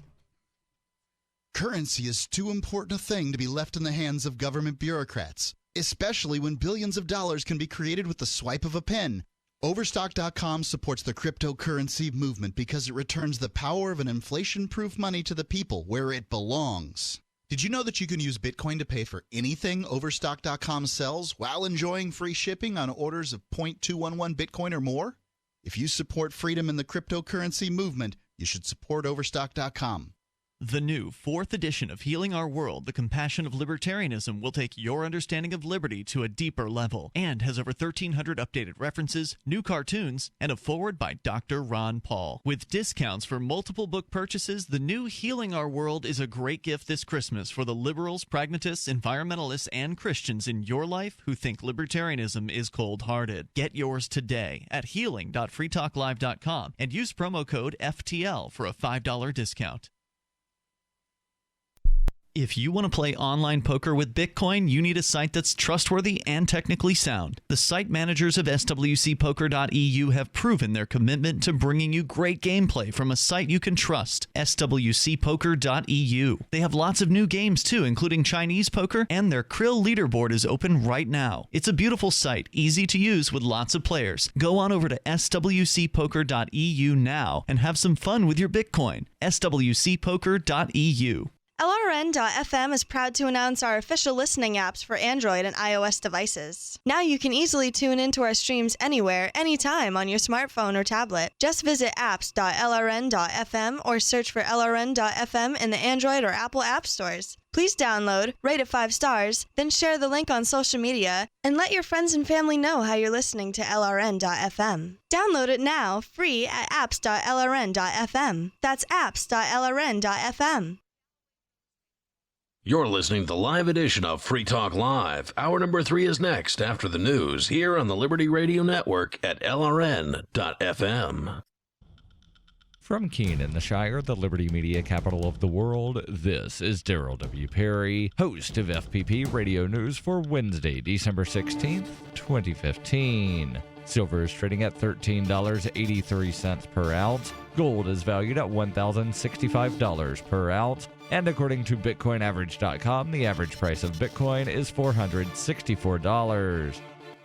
Antiwar.com reports, according to the Syrian Observatory for Human Rights, Russian airstrikes against 2 villages in northern Syria, the Idlib village of Marat al-Nassam and the Aleppo village of Maskana, have hit marketplaces, killing a large number of civilians. 16 civilians have been reported killed so far in Marat al-Nassam and 23 others in Maskana, with large numbers of wounded, leading to the warning that the overall civilian death toll is likely to rise, potentially significantly. 4 of the Islamic State fighters were also killed in the strikes on Maskana. Maskana, on the shores of Lake Assad, is on the main highway between the Islamic State capital city of Raqqa and the city of Aleppo. The Islamic State is among several factions trying to get a foothold in Aleppo, formerly Syria's industrial and financial hub. The city has been contested for years now and is in ruins. Marat al-Nassan, by contrast, is just south of the city of Idlib, the capital of al-Qaeda's territory inside Syria. Russian airstrikes have heavily focused on al-Qaeda territory in the northwest, aiming to stall the expansion of al-Qaeda into Latakia and to allow Syria to ultimately shore up its control over the routes between Damascus and the coast. If you're fed up with the government running every aspect of your life, but you're not listening to the Lava Flow podcast yet, what's wrong with you? Go right now to thelavaflow.com/listen. The Lava Flow podcast, channeling the flow of information to the libertarian, anarcho-capitalist, voluntarist, and agorist community. Subscribe today using any podcatcher at thelavaflow.com/listen, or just go back to sucking up to the government. The Lava Flow podcast, striking the root every episode.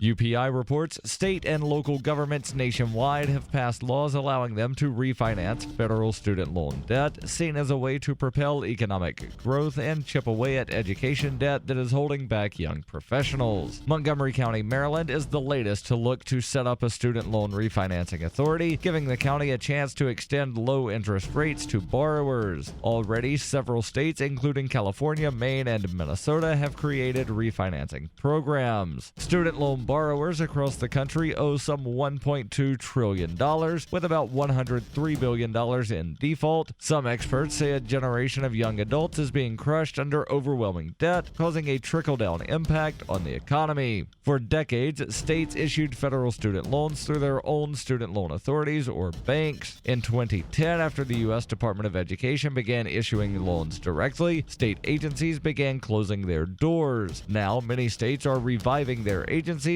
which finance loans through tax-exempt bonds, a means to invigorate growth on a local level. For nearly 40 years, Roberts & Roberts Brokerage has been a trusted source for buying and selling precious metals like gold and silver. They also take Bitcoin for precious metal purchases and have permanently removed the minimum purchase amount for all orders paid in the digital currency. Call Roberts & Roberts today for knowledgeable advice on buying and selling precious metals and a forward-thinking approach to new technologies. 800-874-9760 or visit online at rrbi.co. Reuters reports Baltimore City Circuit Court Judge Barry Williams said on Tuesday that a jury is deadlocked in the trial of police officer William Porter, charged in the death of Freddie Gray. Williams said he had received a note from the jury of 7 women and 5 men after it had weighed the fate of Officer William Porter for almost 10 hours. Williams ordered the jury to keep trying to reach a verdict. It was not immediately clear how the panel was deadlocked. Porter is charged with involuntary manslaughter and other charges in Gray's death from a broken neck sustained in the back of a police van. Gray's death in April triggered protest and intensified a U.S. debate on police treatment of minorities. The jury of 7 women and 5 men started deliberations on Monday. Williams earlier on Tuesday had rejected a request by defense lawyer Gary Proctor to declare a mistrial and order a change of venue. If the jury remains deadlocked, Williams could issue a so-called Allen charge, pushing them to reach a verdict. This has been FPP Radio News, online at fppradio.com.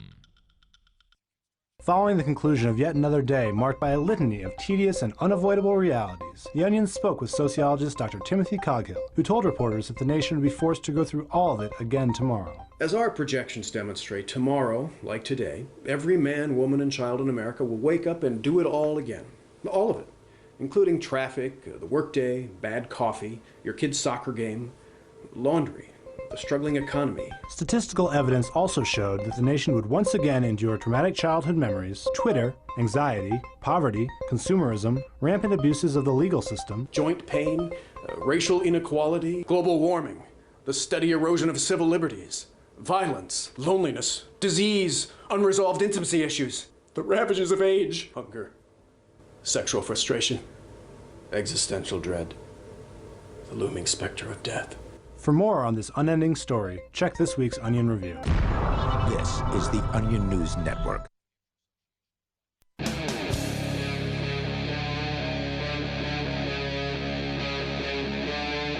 Free Talk Live. It's Free Talk Live. Join us here. The toll-free number for you is 855-450-FREE. That's 855-450-3733. Tonight, it's Ian, TJ the Spy, and Mark. So we had an interesting day. TJ and I and several other activists backing up our friend James Cleveland, co-host on Free Talk Live, facing 2 years in prison for recording police. Now they're charging him with disorderly conduct and resisting arrest. Today was the defense day for the most part. There was one more government stooge that they had testifying. and who had trouble getting his story. Like, that's the thing is, like, yeah, he was the worst of all the agents. He was caught in giving contradictory information on more than one occasion today. Yeah. And so what was happening was the defense attorney for James was comparing the man who was testifying today, the state trooper Glazer. Comparing his statements today with the statements he made previously at the bench trial, because this is James's second trial. Not only at the bench trial, but in his search warrant affidavit and in his police report, which were sworn under oath. And so, just so you know, lying is not necessarily illegal, but if you're under oath, then it becomes this magic thing called perjury. It's a crime. So when police officers swear an affidavit, what they're really an affidavit is a written statement made under oath that if it turns out to be knowingly false, that's a key word, knowingly false. So he may just have been honestly misrecollecting what what he remembered. We don't really know for sure. So it was an interesting trial today because it was the defense and James took the stand, which is an unusual tactic for a defendant. And I was glad to see that his lawyer was okay with him doing that. I thought that you were pretty critical of him, TJ, but I thought he did a good job. I have I'm just very critical of myself too. So that's not like I'm picking on James, but the thing about it is I thought he did a good job. And for me, having kind of this legal knowledge, I was jumping in my seat going, no, James, no, don't answer it that way. Answer it this way. Because, he would occasionally fall. But I said, in his defense, James is not a professional witness. Police officers, first of all, if a police officer gets on the witness stand and he messes up, he's not going to go to jail. A defendant gets on the witness stand and messes up, they might go to jail. So they're going to be a lot more nervous. And the second is, so they have the police officers have the training and they don't have practice. They don't have the skin in the game. Well, that and they have a ton of practice. I mean, those troopers probably have testified at hundreds of trials, so they know how to answer the questions with the yes or no. They don't elaborate. They can see the traps coming. And James walked into a few prosecutor traps, and I would try to say, well, she's going to try and get you, and if she gets you into a box, just say yes or no. Don't argue, don't elaborate. And he started, elaborating. And so a good example, if I'm a lawyer and I say, Mr. Ian Freeman, were there press in the Pizza Hut parking lot? The correct answer is yes, there were, or no. Yeah. It's not no, but there were press in the McDonald's parking lot because, well, sir, I didn't ask you about that. You don't answer a question that wasn't asked in court. Don't give more information than is necessary. That's just a bad thing to do in court, is to give information away that wasn't asked for. But sometimes it's important to do that because the questions they ask will not give you the opportunity to give. Or, there was one point the prosecutor was badgering him because he kept giving more information. Yes. She wanted to stop him from giving more information because to her, in that case, it would benefit her if he would just keep his mouth shut and not explain why he. So the issue was when the officer said, I'm going to arrest you if you don't move back. He was recording some police at the scene of a suicide. The officer said, I'm going to arrest you if you don't move back. He said no. Then the officer proceeded to effect the arrest. And she did not want him explaining why he said no. Yes. He wanted to explain that the reason he said no was not saying no to being arrested, but was saying no to being told to go around the corner from where he was. And the correct use, the correct way to do that would have been the prosecutor would have said, Mr. Cleveland, you were told you were under arrest, and then you said no. Is that correct? Yes, I said no. And then on redirect examination, Mr. Garrity would have said, Mr. Cleveland, when you said no, will you please elaborate to the jury what you were saying no to? I understand what you're saying, that would be the proper way to do it, but it presumes that the defense attorney is on the ball enough to ask the right question and that the jurors are paying attention to both instances because, they you tune in and tune out. This is the most boring thing in the world. Oh, yeah. One guy had his head in his hands the entire time the prosecutor was giving her closing statement, which I think was probably a good sign for us. But nonetheless, in his case, I think he was right to do it because she ended up looking like a bitch. Because he was just trying to explain. He was just trying to explain himself. Yeah. Like he just wanted to add one sentence to the word. Well, I did say no, but here's why I said no. And when she snapped at him and snipped at him, and she did not look good. I don't think. I don't know how that would play with the jury, but well, you never know. They're 12 different people, so some I think the proper way to respond in that circumstance is, Madam, you go home at the end of the day. I potentially could go to prison. There's a difference between you Your Honor. Relevancy. I motion to strike. strike. Jail is really relevant to me right Your now. Honor, I motion to strike. I mean, the judge can uphold that motion, but you can't remove it from being heard. You can't unring a bell. Yeah. So there's some good lawyers, they actually do that's called throwing a skunk in the jury box. So they will deliberately ask Seems like the a really question. awful thing to do to people. Well, what you do is you say, a question, full good and well that the defense attorney, if you're the prosecutor, full good and well the defense attorney is going to object and the judge is going to agree and sustain the objection. This particular attorney, this prosecutor at least, did not object as often as she probably could have. Oh, there were, I was watching tons, probably in the interest of expediency, there were tons of objections they weren't making. Then both sides had just had like a detente. They agreed, like both sides could ask leading questions on direct examination, which you're normally not allowed to do, but they probably agreed to, look, let's move this along. We'll both agree not to object to leading questions on direct as long as it's not too egregious. And so I noticed a bunch of things where they were like trying to move it as quickly as possible. Our toll-free number, 855-450-FREE. Tomorrow morning, we're going to be back out there. It's a day of deliberation tomorrow in court. The trial finished up for our friend James Cleveland, facing 2 years in prison. So what does that mean you do? Well, they're deliberating. Sit and wait, Well, talk, one of hang the out. questions the jury had is what was jury nullification? Because the attorney actually... Well, they wanted to learn more about it, I Yes. guess. And so that's an interesting question because, how do you explain jury nullification, which is basically the, Well, they've already been given a flyer a month ago because the same jury was impaneled for 2 months. So I flyered them a while back. They were given an opportunity to take the same flyer on Monday during jury outreach. And today, the defense attorney gave a 3-minute-long presentation in his closing statement, toward the end of his closing argument, about this was like the capstone, if you will, on his closing argument, about why even if they thought that he did everything that the prosecution, even if the prosecution proved their case beyond a reasonable doubt, I still ask that you find him not guilty.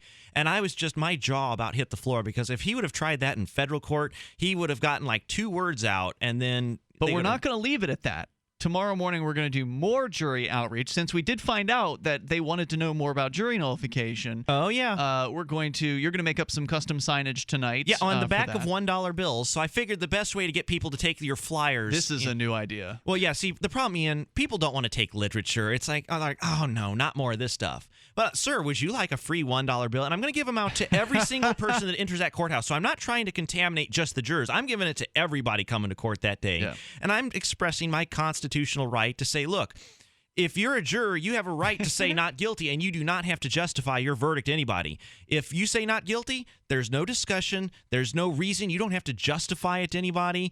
That's by the way, if you disagree with the law, jury nullification. That's what it is. It's what do you think about this idea, Mark? I'd like to help you hand out these. So could you give me like 50 of them? Sure. As long as you promise to hand them out. Not coming out tomorrow morning at 8 a.m. And that's what I'm going to do. I'm going to walk up. Can I have like 50 of them? I'll help you hand them out. Oh yeah. And of course, if you're willing to, because I'm like, am I bribing the jury? I'm giving them $1 because I'm like, really, would $1 influence a juror's verdict? No, the reason I'm doing it on the back of $1 bills is I want people to take my darn message and read the back of the bill. Also, if you're giving them out to everyone, there's no argument that you're messing with the jury. Well, of course, I am a troublemaker. I plead guilty to that. I know full good and well the court would not like that, but I'm allowed to do it, and I'm doing it because... Well, you, in theory, should be allowed to do it. This is a new kind of activism. I mean, certainly we've handed out countless jury nullification Yeah, and flyers. they immediately throw them in the trash because they have no... But I'm thinking about it. If it's $1 bill... Some of them read it, actually, TJ. Some of the I know, but, jurors. I've seen those cards you hand out on college campuses, the ones that say, heavy police affront, here are your rights. I see those on the ground. I see them littered all over the ground. Sure. So to me, that says when you give out thousands of cards, some of them are going to get thrown down on the ground by drunk college But students. how many $1 bills are you going to see thrown on the ground? Yeah, that's a great point. Right. Not going to throw those out. Toll-free number 855-450-FREE. That's 855-450-3733. I will certainly be there to document said actions bright and early am tomorrow. I going to get arrested tomorrow? Hold some signage. Well, you might be in there with your boyfriend. Toll-free number 855-450-FREE. Now, they'd put you in separate cells. It's Free Talk Live. Every once in a while, you get information that's worth changing your life for. This is one such time. You can save up to and beyond 25% on all purchases at Amazon. You probably heard of Bitcoin and just not thought much about it. You certainly know that you can get competitive pricing at Amazon, but now you can get a 25% discount on nearly everything you need to live. I've just given you a huge raise, and all you have to do is claim it. You go to saveitpurse.com and open an account. Do this right now. Don't wait. Then you fund the account with Bitcoin. You can buy them through expresscoin.com with a check or money order. There are other ways to get Bitcoin, but that's fast, safe, and easy. This information is worth you changing the way you do things. Go to saveitpurse.com right now, get signed up, and cash in on the huge raise I'm offering you. 15 to 25% off of everything at Amazon through saveitpurse.com. It's saveatpurse.com. We've had an amazing year here at Supernatural Silver. We've truly enjoyed the fantastic response from thousands of people as they've tried our extraordinary product, and we're thrilled at the life-changing results people have. Our company email is continually full of happy, satisfied customers who thank us for the help they've received from Supernatural Silver. This holiday season, as you think of gifts to give your loved ones, consider giving Supernatural Silver, a gift that can help provide good health and wellness, a gift that can change lives and make a real difference. In a world where we are constantly exposed to dangerous health threats, give yourself and your loved ones a fighting chance. Give Supernatural Silver. Go to supernaturalsilver.com and use the promo code HOLIDAY2015 for 20% off. And this holiday season, we wish you and yours the blessings of peace and good health from all of us here at supernaturalsilver.com. On Free Talk Live, we're bringing people to the ideas of liberty every day. From wrestling superstars like Glenn Jacobs. You guys really are having an impact, I believe. Like I said, a lot of where I am now is due to listening to Free Talk Live. You changed my mind on some very important issues years ago. To random people tuning in on the radio. I was kind of stuck in the left-right paradigm. I heard your show by chance on a Saturday night. From there, I went on, joined the Free State Project, and become an amplifier. So, I mean, that's really the reason why I amp is because I know that if it wasn't for you guys being on as many stations as you are, I never would have found the ideas of liberty. Your amp will directly change more lives by getting Free Talk Live in front of people looking for talk radio online and on the air. When you amp Free Talk Live, you get perks like access to the AMP-only Facebook group and AMP podcast. Visit amp.freetalklive.com. Free Talk Live has partnered with Amazon, the largest internet retailer. Imagine a department store category, and Amazon has it. Books, electronics, office products, furniture, jewelry, automotive, toys, clothing, sporting goods, and dozens of other categories. Now you can shop and support Free Talk Live by entering Amazon through our website. Go to shop.freetalklive.com, and Amazon will send us a portion of your purchase. You're going to do the shopping anyway, so remember to enter through our site at shop.freetalklive.com. That's shop.freetalklive.com. This is your Robertson Roberts Brokerage Daily Precious Metals Update. In early trading on Wednesday, gold is $18 higher at $1,077 per ounce. Silver is 38 cents higher at $14.18 per ounce. Bitcoin is trading at $454 US. The Federal Reserve is expected to announce the first rate hike in 9 years today. Gold and silver seem to indicate that's not a great idea. Robertson Roberts Brokerage, 800-874-9760, or online at rrbi.co. You can connect with the Liberty Radio Network via our Facebook page at facebook.lrn.fm. That's facebook.lrn.fm.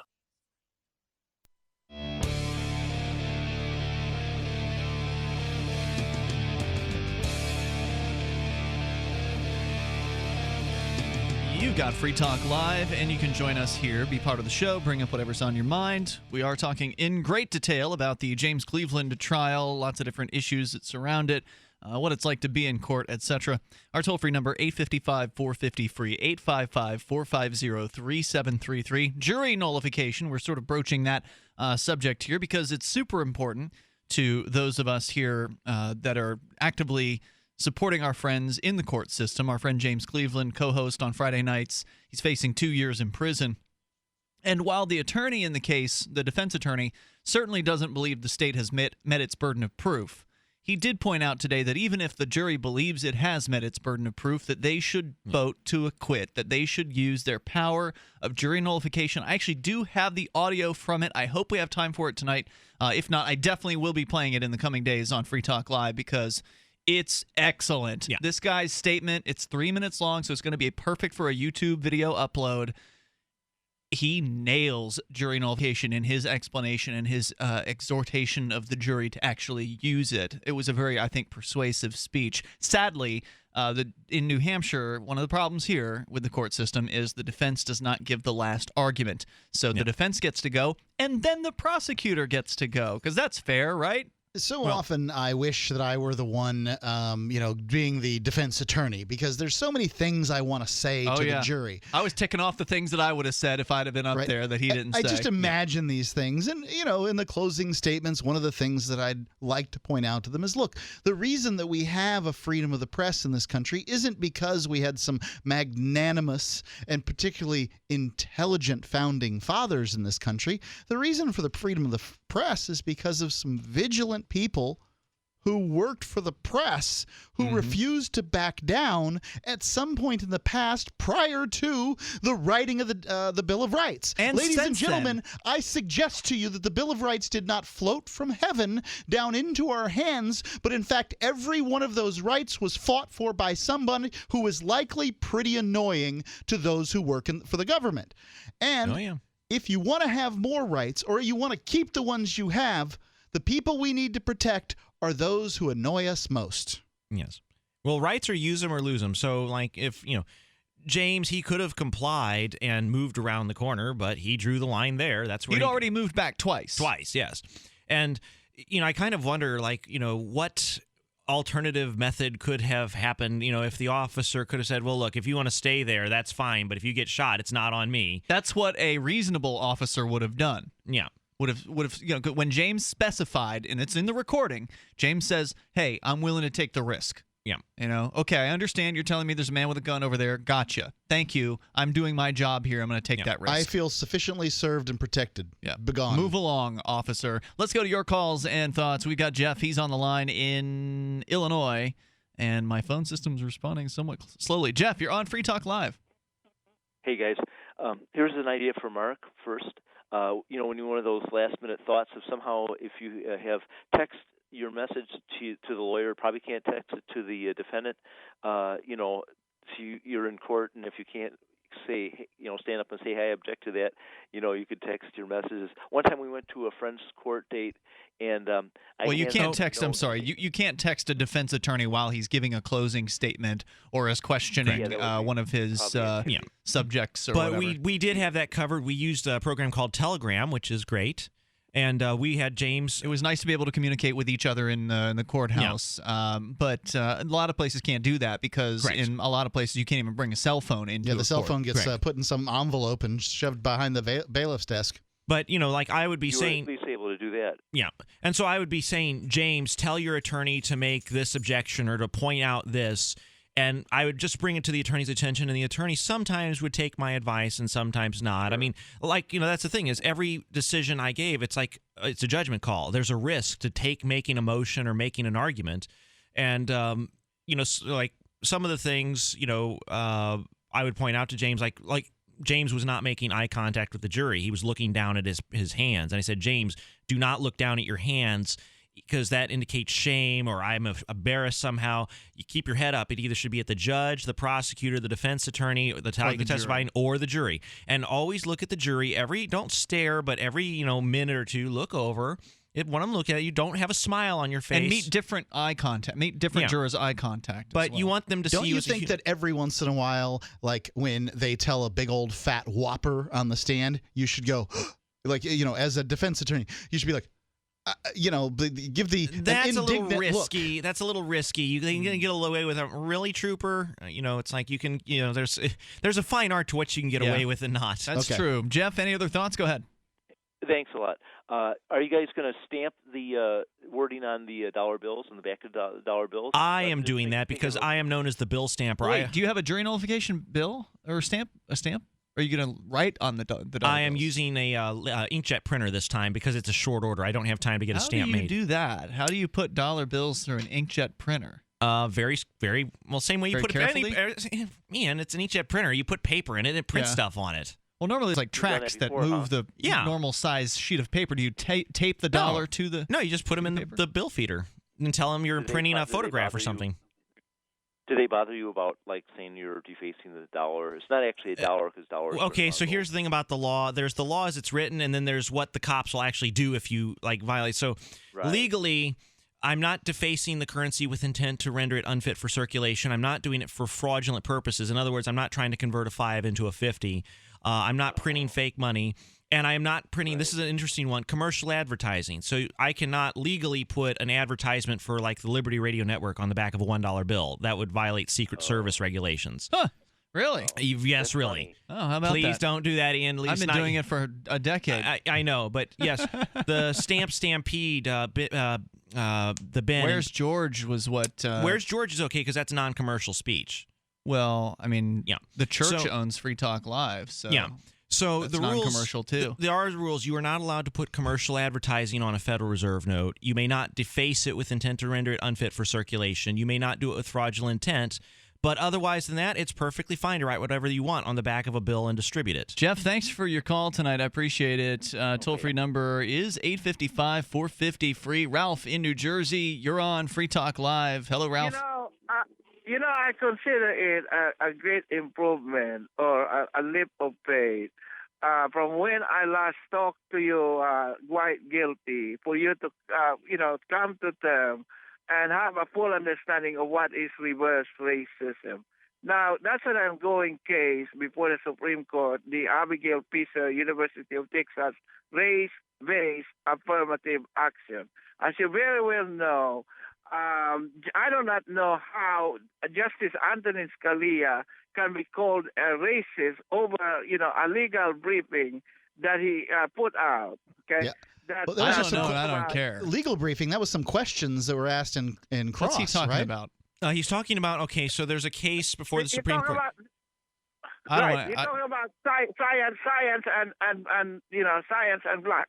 Okay? I don't care about Science all and that blacks. stuff. I really actually don't know care. the case he's talking about, yes. I only judge people based on their individual merits. Ralph, thanks for the call tonight. If you want to continue talking about it, we can. 855-450-FREE. That's 855-450-3733. But I understand what reverse racism is, and I do agree that affirmative action is essentially that. It's favoring people because of their race. 855-450-FREE, whereas people should be pretty much was. It favored doesn't based really on their exist anymore. qualifications.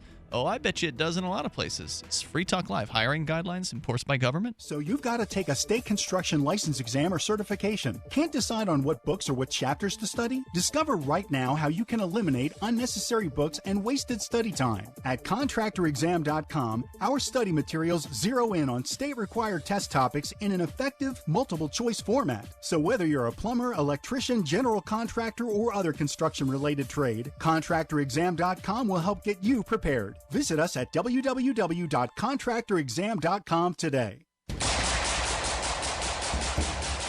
Ammo is getting scarce in this country, so it just makes sense to reload your casings. Now with RussianReloads.com. That's right, reload previously unreloadable Berdan primer cartridges by switching them over to an easy-to-do conversion to accept boxer primers with RussianReloads.com. High quality and made in the USA. RussianReloads.com. Recycle that casing.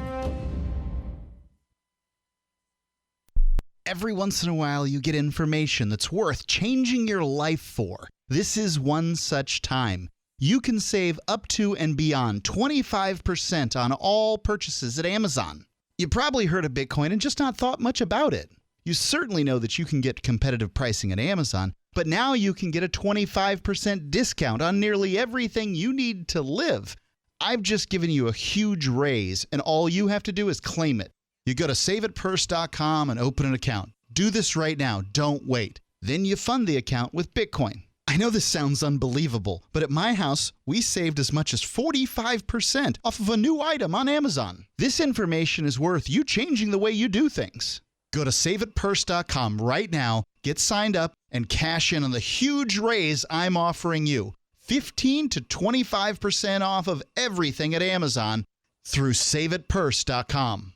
It's saveatpurse.com. There comes a time when you need custom embroidered or screen printed apparel for your business, organization, or a special event. Corporate Casuals has been helping people create great looking logoed apparel for over 25 years. They can produce a single piece or thousands using name brand apparel like Nike, Patagonia, Adidas, and Hanes. Create your logo in their online embroidery design studio or upload your existing logo and they'll turn it into embroidery. Go to corporatecasuals.com/FTL and include FTL in the order notes and save 5% on your order. The three most important things you can do for Free Talk Live are: 1, share one episode a week on Facebook or in some other social networking site. 2, buy the things you buy online through shop.freetalklive.com. 3, give $5 a month to the AMP program. It's my firm belief that Free Talk Live's AMP program is the best use of your charitable dollar among liberty-oriented organizations. Support all the organizations you love, but make sure you give $5 a month to AMP at amp.freetalklive.com.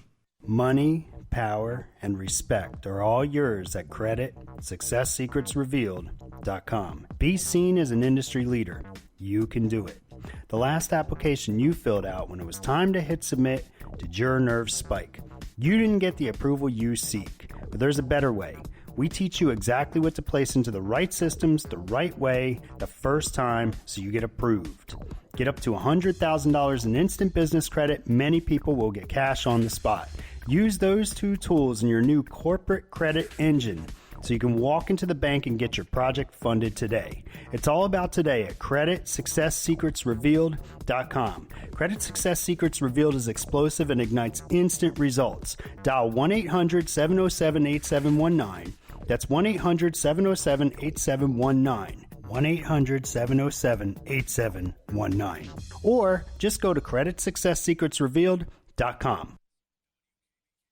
While our satellite channel is free to listen to, it's not free for us. You can help us cover our satellite costs with the chip-in on the right side of the page at lrn.fm.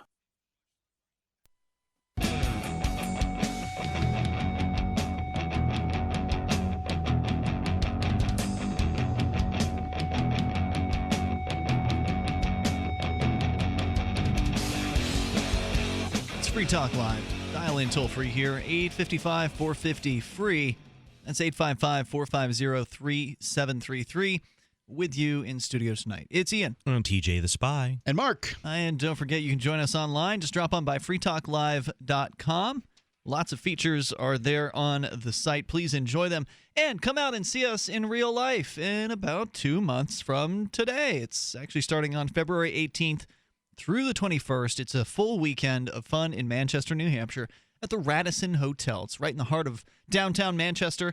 And TJ the Spy will not be your first Liberty Forum, but you didn't go last year, so it'll be your first one in Manchester, correct? That is correct. So TJ is going to be there.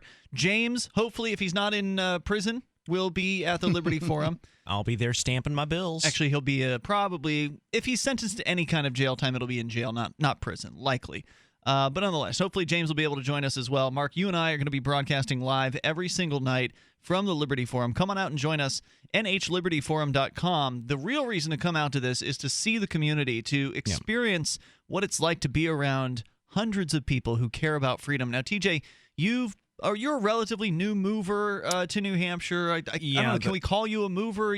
I would say so. You haven't really brought any clothes here or anything like that. Well, the only reason I don't have any clothes is because James had to be in court literally in 24 hours, so we had to get in the car and rush back. You were in Missouri for Thanksgiving. I was enjoying Thanksgiving with my family, with James. I was introducing him to my family. And so then he had to run back to court. And we had to run back to court really fast, and that's the reason I've been wearing the same pants and shirt for the past, week.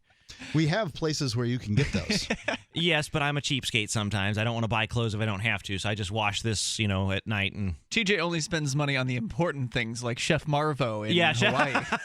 In Hawaii, the $600 meal. $670 for the caviar. It was $570 and then a tip. Yeah. Right? Perhaps springing for another set of shirts and pants would give you the opportunity to sort of wash them, Be a little it is funny because, spending money is it's not quite logical. Sometimes it's an emotional thing. Like, emotionally, I do not want to go buy a bunch of clothes that I don't need. Mm-hmm. So I said I'm content to be with these stinky clothes and look dirty and grungy rather than go spend $100 and have like 2 or 3 new outfits. And it's just funny how the brain works that way. NHLibertyForum.com. Come on out. There's hundreds of people who care about freedom. A couple hundred of them already live in New Hampshire. The rest of them are people like you, maybe. considering a move to New Hampshire, already signed up for the Free State Project, or not really sure about signing, and they want to see what this is all about. Join us and Edward Snowden. He's going to be on via video link because if he appears in real life, he'll be arrested by the feds. But nonetheless, it's a real honor to have Edward Snowden speaking to the Liberty Forum. I think it's going to be a perfect mix of personalities. It's going to be a lot of fun. You don't want to miss this. NHLibertyForum.com, February 18th through the 21st. Join us there. We'll be broadcasting live every night. Robert is on the line in Bellows Falls, Vermont. You're on Free Talk Live with us. Hello, Robert. Good evening, gentlemen. Hey. I've been listening to TJ Spy in the last few weeks, and he's very interesting to listen to. Well, thank you, sir. I try. I try not to be boring. I got a couple of quick questions I want to ask you. All right.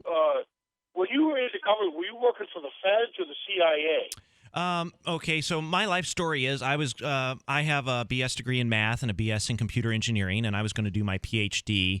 Unfortunately, all of the institutions I applied to do my PhD said go to hell, and I was there with no place to go, and so I ended up at the National Security Agency quite literally as a last. I didn't intend to go there. It was I needed a job, and I needed one fast, and they just happened to be, it was the war on terror.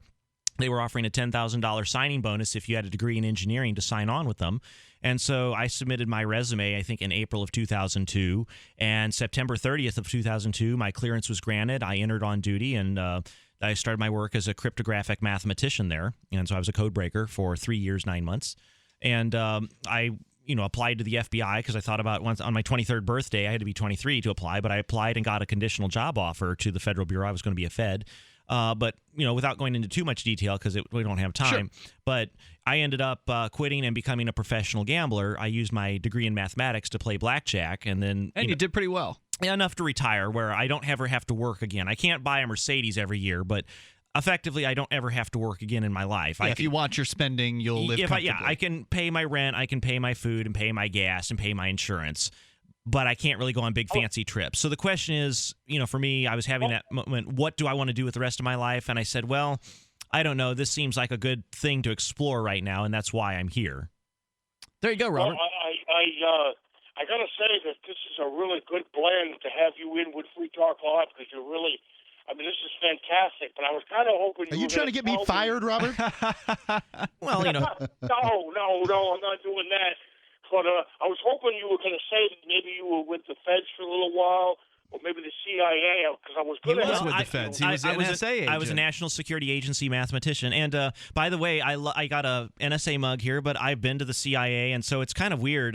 If you have a blue badge, you're an intelligence community employee. My NSA badge would allow me access to the CIA campus. So I'd go down to, not Chantilly, that's the National Reconnaissance Office. Langley. I went to Langley, thank you. I would go down to Langley at like 3 in the morning on a Saturday. They have a wonderful little museum, but the joke is it's a museum about the history of the CIA, and you have to have a top secret SCI clearance to get into the building. So it's the best museum you'll never see. But they do have pictures of it on the CIA website. And I would go there and just look at this museum, and there'd be nobody there, and I'd stand on the Great Seal, and I'd look at the memorial wall, all beautiful marble, and there'd be General Bill Donovan to my back right. And it was just kind of I had this moment, I'm like, oh my God, I am standing in the middle of the Central Intelligence Agency. And it's just this surreal moment, like how many people, maybe 100,000 Americans can say that they've done that. And I know after like the first time or two, it gets boring. It's just a job. That's fewer Americans than that can say they've been on Free Talk Live. Yeah. So that was the thing. Is like you kind of have this moment. It's like, like when I got my blue badge, like every FBI agent, every CIA, NSA, when you get that badge, you're real proud of it. And then after about a year, you realize, hey, it's just a job. It's like any other job. You go to work, you do what you're supposed to do, or more importantly, you try not to do any work because that's what most government employees would prefer to do. And then you go home to your family. All right, Robert, anything else real quick? Go ahead. I guess not. Thanks for the call tonight. Oh, no. That might be, intriguing that maybe some of us, that we don't know of here. I missed that. There was like half your question that got cut off. One more time. I'm sorry. Was there anything there that you maybe had learned or discovered that was fascinating that, maybe you might want to tell some of us? Thanks, Robert, for your call tonight. Appreciate it. Okay. A lot of the things, if I talk about them, like if I find another government employee, I don't care if they're USDA or FCC or SEC or FBI, we share a common language, acronyms. Sloth? Yeah. You call your language sloth? Well, I call it government speak because we speak in acronyms. And the other thing that's kind of interesting is we all know about the waste. So my mom worked for the VA Medical Center, and she would talk about stories about how much money you would waste. So when you go as you're an employee, the first time you see $10,000 blown and totally wasted for no good reason, you're like, oh, my God. But you get used to it. And then you see your first $100,000 waste, and you get used to that. And then you see your first $500,000 waste. And then eventually when you see, oh, yeah, the government wasted $20 million on Trailblazer or whatever amount, it doesn't even faze you because, who's counting? And it's like, so, I'm getting paid. And that was kind of the thing. I mean, I went to work every day for 3 years, 9 months. And if I would have stayed home, I would have made the exact same difference that I made by going to work. So it was that realization. I can work as hard and do my best work I can. I'll get paid exactly the same if I don't try hard at all. I cannot be fired because I am a government employee. And so maybe some are okay with that, but it's kind of like, for me, I'm an engineer and I'm like an artist. An artist, if you were to pay them $100,000 a year to paint, but then every week you destroy their painting, so you're just paying them to do a pointless activity, how fulfilling would that be? Well, it wasn't fulfilling for me to do all this math and write all this code to never have it be used, to never have it make a difference. I bet.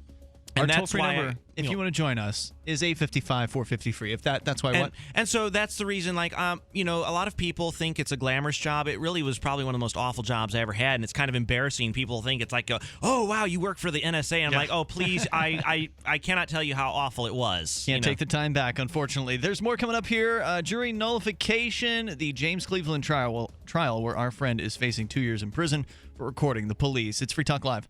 Are your kids spending too much time online? Are they gaming instead of doing homework? Are they on Facebook instead of sleeping? Turn their internet access on or off when you want for free at webcurfew.com. 100% web-based interface means nothing to download, install, or configure. Web Curfew is free and controls any device using your home network without slowing down your internet. Block all adult web content with the click of a button. Don't let the internet raise your kids. Take back control of how and when your home internet is used for free. Visit webcurfew.com. You can control your health care with Liberty Health Share. Liberty Health Share is like-minded people coming together to share medical costs, which saves money. You don't even have to pay for procedures that violate your conscience. Because we all share the same values. Join the movement of people who share in medical costs and change the way you pay for your health care forever. Go to libertyhealthshare.org to find out more. Liberty Health Share. Together, we're changing healthcare for good. libertyhealthshare.org. Did you know that home break-ins increase more than 100% during the holidays? It takes just 10 seconds for an intruder to kick in your door, but police response to a home alarm system is more than 20 minutes, and intruders are in and out of your home in 5 minutes. Thieves know that you're not home and have presents inside just waiting to be taken. And if you are home, how safe will you feel with an intruder lurking inside with your family? That's why police across the country are recommending you use door armor. Proven to withstand the force of a battering ram, door armor keeps intruders out. It's easy to install and barely visible, and your door armor is guaranteed for life. Go to invasionstopper.com for a very special buy one, get one at half off deal. These savings are for a limited time and only available to GCN listeners. Protect your valuables and loved ones this holiday season. Go to invasionstopper.com now. That's invasionstopper.com. Understanding your credit score is the first step towards managing and improving it. This is Charlie Sundstrom with your Van Dyke Mortgage Minute. The most influential component of your credit score is your payment history. Almost equally as important is the amount you owe on credit accounts. Also impacting your score, but to a lesser degree, are the length of time you've utilized your credit, the number of new accounts, credit inquiries, and your various types of credit accounts. To help achieve or maintain a healthy credit score, have a system set up to assure your bills are always paid on time. Don't max out your cards. It's better to have a high credit limit with a low balance. Never close old accounts. The age of these can actually help your credit score. But don't be afraid to use your credit. You need several accounts in order to have a credit score. Just keep the corresponding payments within your means. For your mortgage pre-approval and refi needs, start by visiting VanDykeMortgage.com. Corporate NMLS 3035. Van Dyke Mortgage is an equal housing lender. Charlie Sundstrom, NMLS 134251. You can listen to Free Talk Live on the radio, podcast, satellite, webcam, and our live streams. But did you know you can listen to Free Talk Live from any phone, anywhere? Add this number to your phone, 213-493-0308. It's a long-distance call, so make sure you're familiar with your phone's calling plan. The Listen Lines are airing the latest episode of Free Talk Live 24 hours a day, including our live shows. Call 213-493-0308. That's 213-493-0308. Cryptocurrency and peer-to-peer tech developments happen fast. Stay in the loop with the Daily Decrypt, a new video channel and podcast that will keep you on top of the latest innovations in crypto finance, security, networking, transportation, and gadgetry like drones and 3D printers. Subscribe to the Daily Decrypt on YouTube and SoundCloud and be an early adopter of the future. The Daily Decrypt. Help get LRN.FM into more ears. Visit promote.lrn.fm for a free bumper sticker, flyers, banners, graphics, and more. Promote.lrn.fm.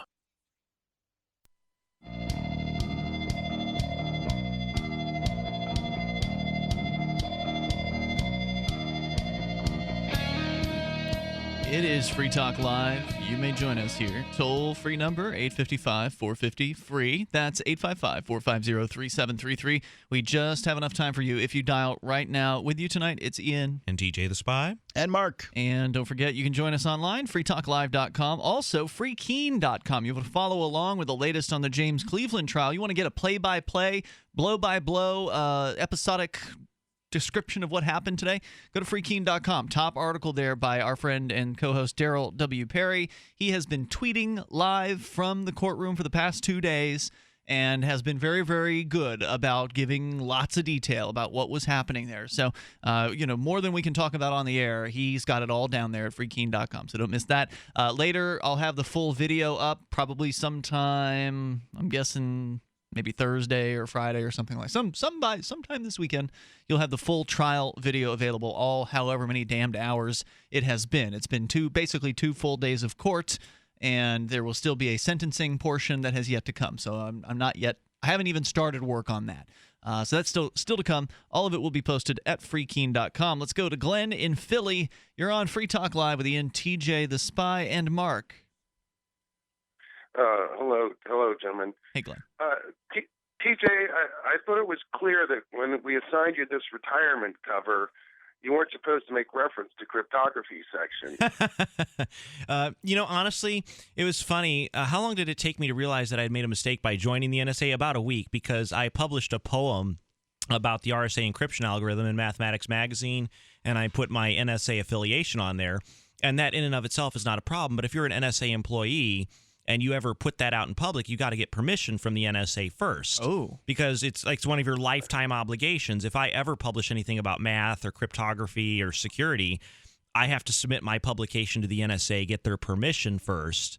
Do you have their permission to talk about being in the NSA? I have submitted a resume for pre-publication review, so I am allowed to say I worked at the NSA. I see. There are certain things that I probably shouldn't say, but it's one of those things like, what can they do? Well, if I disclose classified national information on the public airways, they, in theory, could come after me after the Espionage Act of 1917, but that would be kind of excessive, and, it's like... Well, they do that. They can do excessive They could, things. but, I'm just one of those things. It's like, well, I'm not going to go over a line where I'm clearly over the line, so I'm not going to, like, if someone were to say, well, what Russian cryptography have you broken? I'm not going to answer that one. You're ruining Glenn's really good joke. All right, Glenn, go ahead. I'm sorry. I'm an engineer. Well, That's kind of... we know these guys are barely smart enough to lock a car door, but you're still supposed to make sure their firewall stays porous, all right? Yeah, I know. It's really interesting because I'm sure, like I would say, people who are considering working for the CIA or the NSA, if you have the right mindset, it can be a great job, but I really didn't enjoy it. Yeah. Thanks for the call, Glenn. Appreciate it, man. Yeah, thanks, sir. What I don't what see does spy poetry sound like? There once was a man from Langley. He liked to play with things that were dangly. Well, roses are red. Actually, I will he was tell good you at the math one. and taking baths. So I will read. If you want, I can quote. You really the poem. want to know a math poem? All right, here you go, Mark. Take two large prime numbers, Q and P. Take the product N and the totient phi. If E and phi have GCD1 and D is E's inverse, then you're done. For M to the E mod N gives secrecy. Now, there's about 2 people in our audience that are right now saying, "Yeah, that's brilliant." Yeah, and so why don't you write that down and we'll put it on the Facebook page? Well, it's already, you know what? Of all my work that I've done, that is most cited. Like, it's been cited in calculus textbooks and cryptography textbooks. And I thought, this is just kind of surreal. Of all the things I would do and be known for under my old name, so I published it under my birth name, not my current name. I've changed my name 5 times in my lifetime. Right. And you're going to change it again? Yes, I am. Because it's, it's like an interesting little. First time was on a lark, but now it's kind of a fun game to go in. It's like, you've had how many names, sir? Well, 5. It's like, what's wrong with you? It's like, well, indeed, that's the question I'm asking myself right now. Well, Mark, what is your name? It's some letters in a government database on a piece of government plastic, but your name isn't what you are. It's just what the government calls you. All right, gentlemen, I want to get this audio on the air tonight because I've been teasing it. So this is the 3 minutes. Part of the closing argument from the James Cleveland trial today. Amazing statement about jury nullification by Attorney Paul Garrity. Pins and needles. Here we go. If you believe the state has proven all of the elements of both offenses, I'd still ask you to find Mr. Cleveland not guilty. And I'd ask you to find him not guilty on the basis that you can find him not guilty even if you find that the state's proven the elements. If you think it's not fair to convict him of these 2 offenses. And that ability to find him not guilty, if you think it's not fair, is basically what's called jury nullification. It comes from the instruction you'll be given by the judge on what reasonable doubt means. Reasonable doubt, as the judge will explain it to you, basically says if you find that the state hasn't proven all of the elements of the offense, or the 2 offenses, you must find Mr. Cleveland not guilty. If you find that the state has proven all of the elements of the offenses, you should find Mr. Cleveland guilty. And that must and should language might sound kind of like a distinction without a difference, but it's a distinction with a massive difference. Before he goes on there, he's absolutely right, and I'm so glad he said this to the jury, because if an attorney doesn't address that aspect of the judge's jury instructions, it will go right over the jury's heads. They'll hear the judge say you should find him guilty, and they'll think that means you have to find him guilty, when in point of fact, the legal difference between the terms should and must are very, very distinct. With a massive difference, because it's saying to you that you, the members of the jury, you can find him not guilty, even if you find the state's proven all the elements, if you think it's not fair.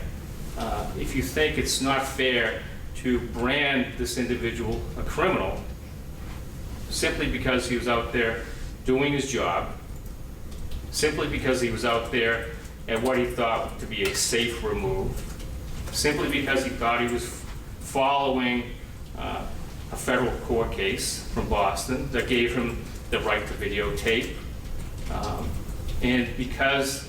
Well, just to clarify, the court case doesn't give you a right to videotape. You have a right to be the media because, that's your human right. But the court case that he's referring to, Glick, and then the Garrick decision out of New Hampshire, and that's in some federal court, did uphold that right and did make it pretty crystal clear. The right to videotape, and because he just wasn't out there with criminal intent. You have that power to acquit him. And I'd ask you to do that, to find him not guilty, to use your power. You don't have to listen to what I say. You can disregard it, but can you look at Mr. Cleveland and say, yeah, I want to brand you a criminal. I want to brand you a convict. Is he the type of person that we want to leave with a criminal record based on this conduct? I suggest and hope not. I hope you would be able to see the type of person Mr. Cleveland is from the way in which he testified, based on what he was out there doing. He wasn't out there willy-nilly. He was out there doing his job as a reporter, and utilize your powers to find him not guilty, because he's simply not the type of person that should be left with a criminal record. But initially I'd say he didn't violate either statute. He's not guilty simply because the state hasn't proven the elements. But again, if you disagree with me, I'm asking you to use your powers of jury nullification to find him not guilty. And I'm not asking you one bit to disregard what the judge is saying with respect to the law. In fact, I'm asking you to follow his instructions on what the law is, because his instructions will tell you you have that power to find him not guilty. And I'm asking you to do so. Thank you very much. What do you think about that, Mark? I think that it was a really, really powerful closing statement. I am really impressed with what I heard. I think you wrapped it up. It seems like that's the reason that they're coming back for another day of deliberations. I sincerely hope so. Whoever's holding strong continues to hold strong. This is an exhausting experience being in one of those jury rooms. It's so easy to go with the group. And have you been in one? In a jury room? I don't think so, no. Okay. I have. You have? I have. I've been in on voir dire, and it's tedious because, I mean, even there in court, I care about James, but it's painful to sit there for 3 days listening to boring testimony. And I can only imagine how these jurors don't know James, they don't know us, they don't know anything, they don't really care about this case on a personal level. For them, it must be excruciating sitting there day after day having to listen to this stuff and figure out, what was where, who said what, who did what, and they're going, really not murder, not rape, not burglary, but filming the cops and two people didn't want to move back. Like, that's what we're here for. Well, thank goodness James chose to testify, because I think that helps them get to know him at least a little bit, which is something that Rich Paul didn't do during his trial. So I think James has the best chance of all of us who've ever been in a jury trial here in New Hampshire as part of the Free State Project. I think James's odds are the best, but of course you still don't want to get your hopes up, because then they could be dashed on the rocks. We'll see when I get arrested for jury tampering. See you tomorrow. Online in the meantime, freetalklive.com. Roberts & Roberts Brokerage has been a longtime supporter of antiwar.com. This past November, Roberts & Roberts donated all the profits of their precious metal sales from Armistice Day and Bitcoin Black Friday to antiwar.com. Well, that wasn't enough, and they're doing it again. From now until December 23rd, use coupon code PEACEONEARTH, all one word, and every dollar over the wholesale cost from all products from that purchase will go to antiwar.com. Randolph Bourne said, "War is the health of the state, and Roberts & Roberts believes that banks are its sustenance. Banks drive war. Why use their money? By investing in gold, silver, and Bitcoin, you are exiting the corrupt system that enables war. Use coupon code PEACEONEARTH when you shop online at rrbi.co now through December 23rd, and help support antiwar.com and the cause of peace this holiday season. Roberts & Roberts Brokerage Incorporated, rrbi.co. That's rrbi.co. The new 4th edition of Healing Our World, The Compassion of Libertarianism, will take your understanding of liberty to a deeper level, and has over 1,300 updated references, new cartoons, and a foreword by Dr. Ron Paul. With discounts for multiple book purchases, the new Healing Our World is a great gift this Christmas for the liberals, pragmatists, environmentalists, and Christians in your life who think libertarianism is cold-hearted. Get yours today at healing.freetalklive.com and use promo code FTL for a $5 discount. Did you know that you can listen to and watch Free Talk Live during our live show 7 days a week from 7 to 10 p.m. Eastern via our studio cam at cam.freetalklive.com? Not only that, but you can also chat with other listeners at the same time. Do I need to mention that both the studio cam and chat room are totally free? Outside of Free Talk Live's live hours, you won't see a cam feed, but will hear audio from the Liberty Radio Network. So listen, watch, and chat all free at cam.freetalklive.com. That's cam.freetalklive.com. This is the Liberty Radio Network, broadcasting the latest liberty-oriented audio content 24 hours a day at LRN.FM. Money, power, and respect are all yours at creditsuccesssecretsrevealed.com. Be seen as an industry leader. You can do it. The last application you filled out when it was time to hit submit did your nerves spike. You didn't get the approval you seek, but there's a better way. We teach you exactly what to place into the right systems the right way the first time so you get approved. Get up to $100,000 in instant business credit. Many people will get cash on the spot. Use those two tools in your new corporate credit engine so you can walk into the bank and get your project funded today. It's all about today at CreditSuccessSecretsRevealed.com. Credit Success Secrets Revealed is explosive and ignites instant results. Dial 1-800-707-8719. That's 1-800-707-8719. 1-800-707-8719. Or just go to CreditSuccessSecretsRevealed.com. DVD, books, music, instruments, periodicals, computers, software, electronics, photo, cell phones, office products, home and garden, bed and bath, furniture, kitchen, pet supplies, automotive, hardware, apparel, shoes, jewelry, grocery, healthcare, sports and outdoors, toys, games, used, and more. It's a department store at your fingertips. Shop.lrn.fm. Get all your shopping done, get a great deal, and a portion of your purchase goes to benefit the Liberty Radio Network when you shop at Amazon via shop.lrn.fm.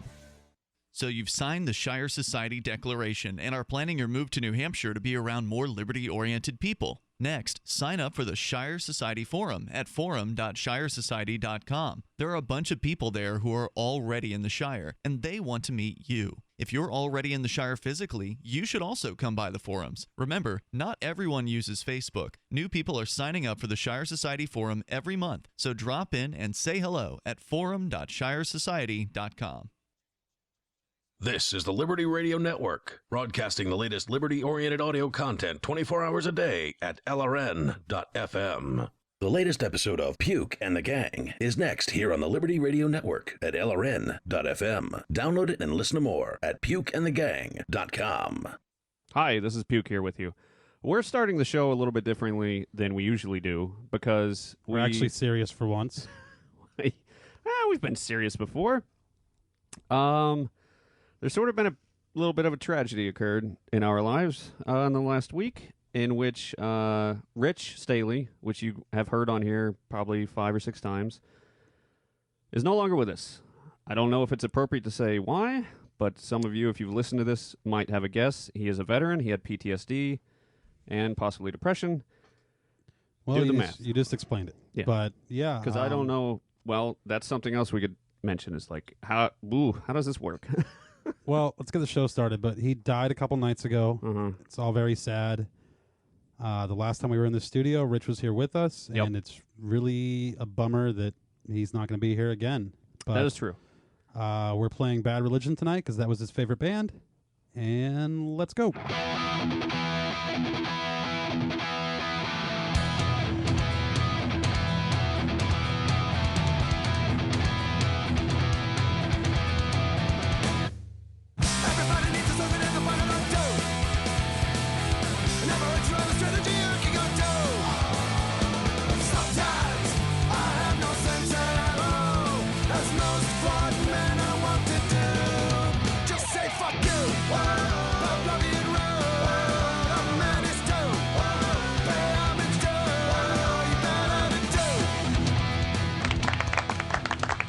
Thank you, 5 people in the studio audience. We're now after the song here. We have no streaming because we got episode 217. Yeah, episode 217. I'm here with you. I'm Puke.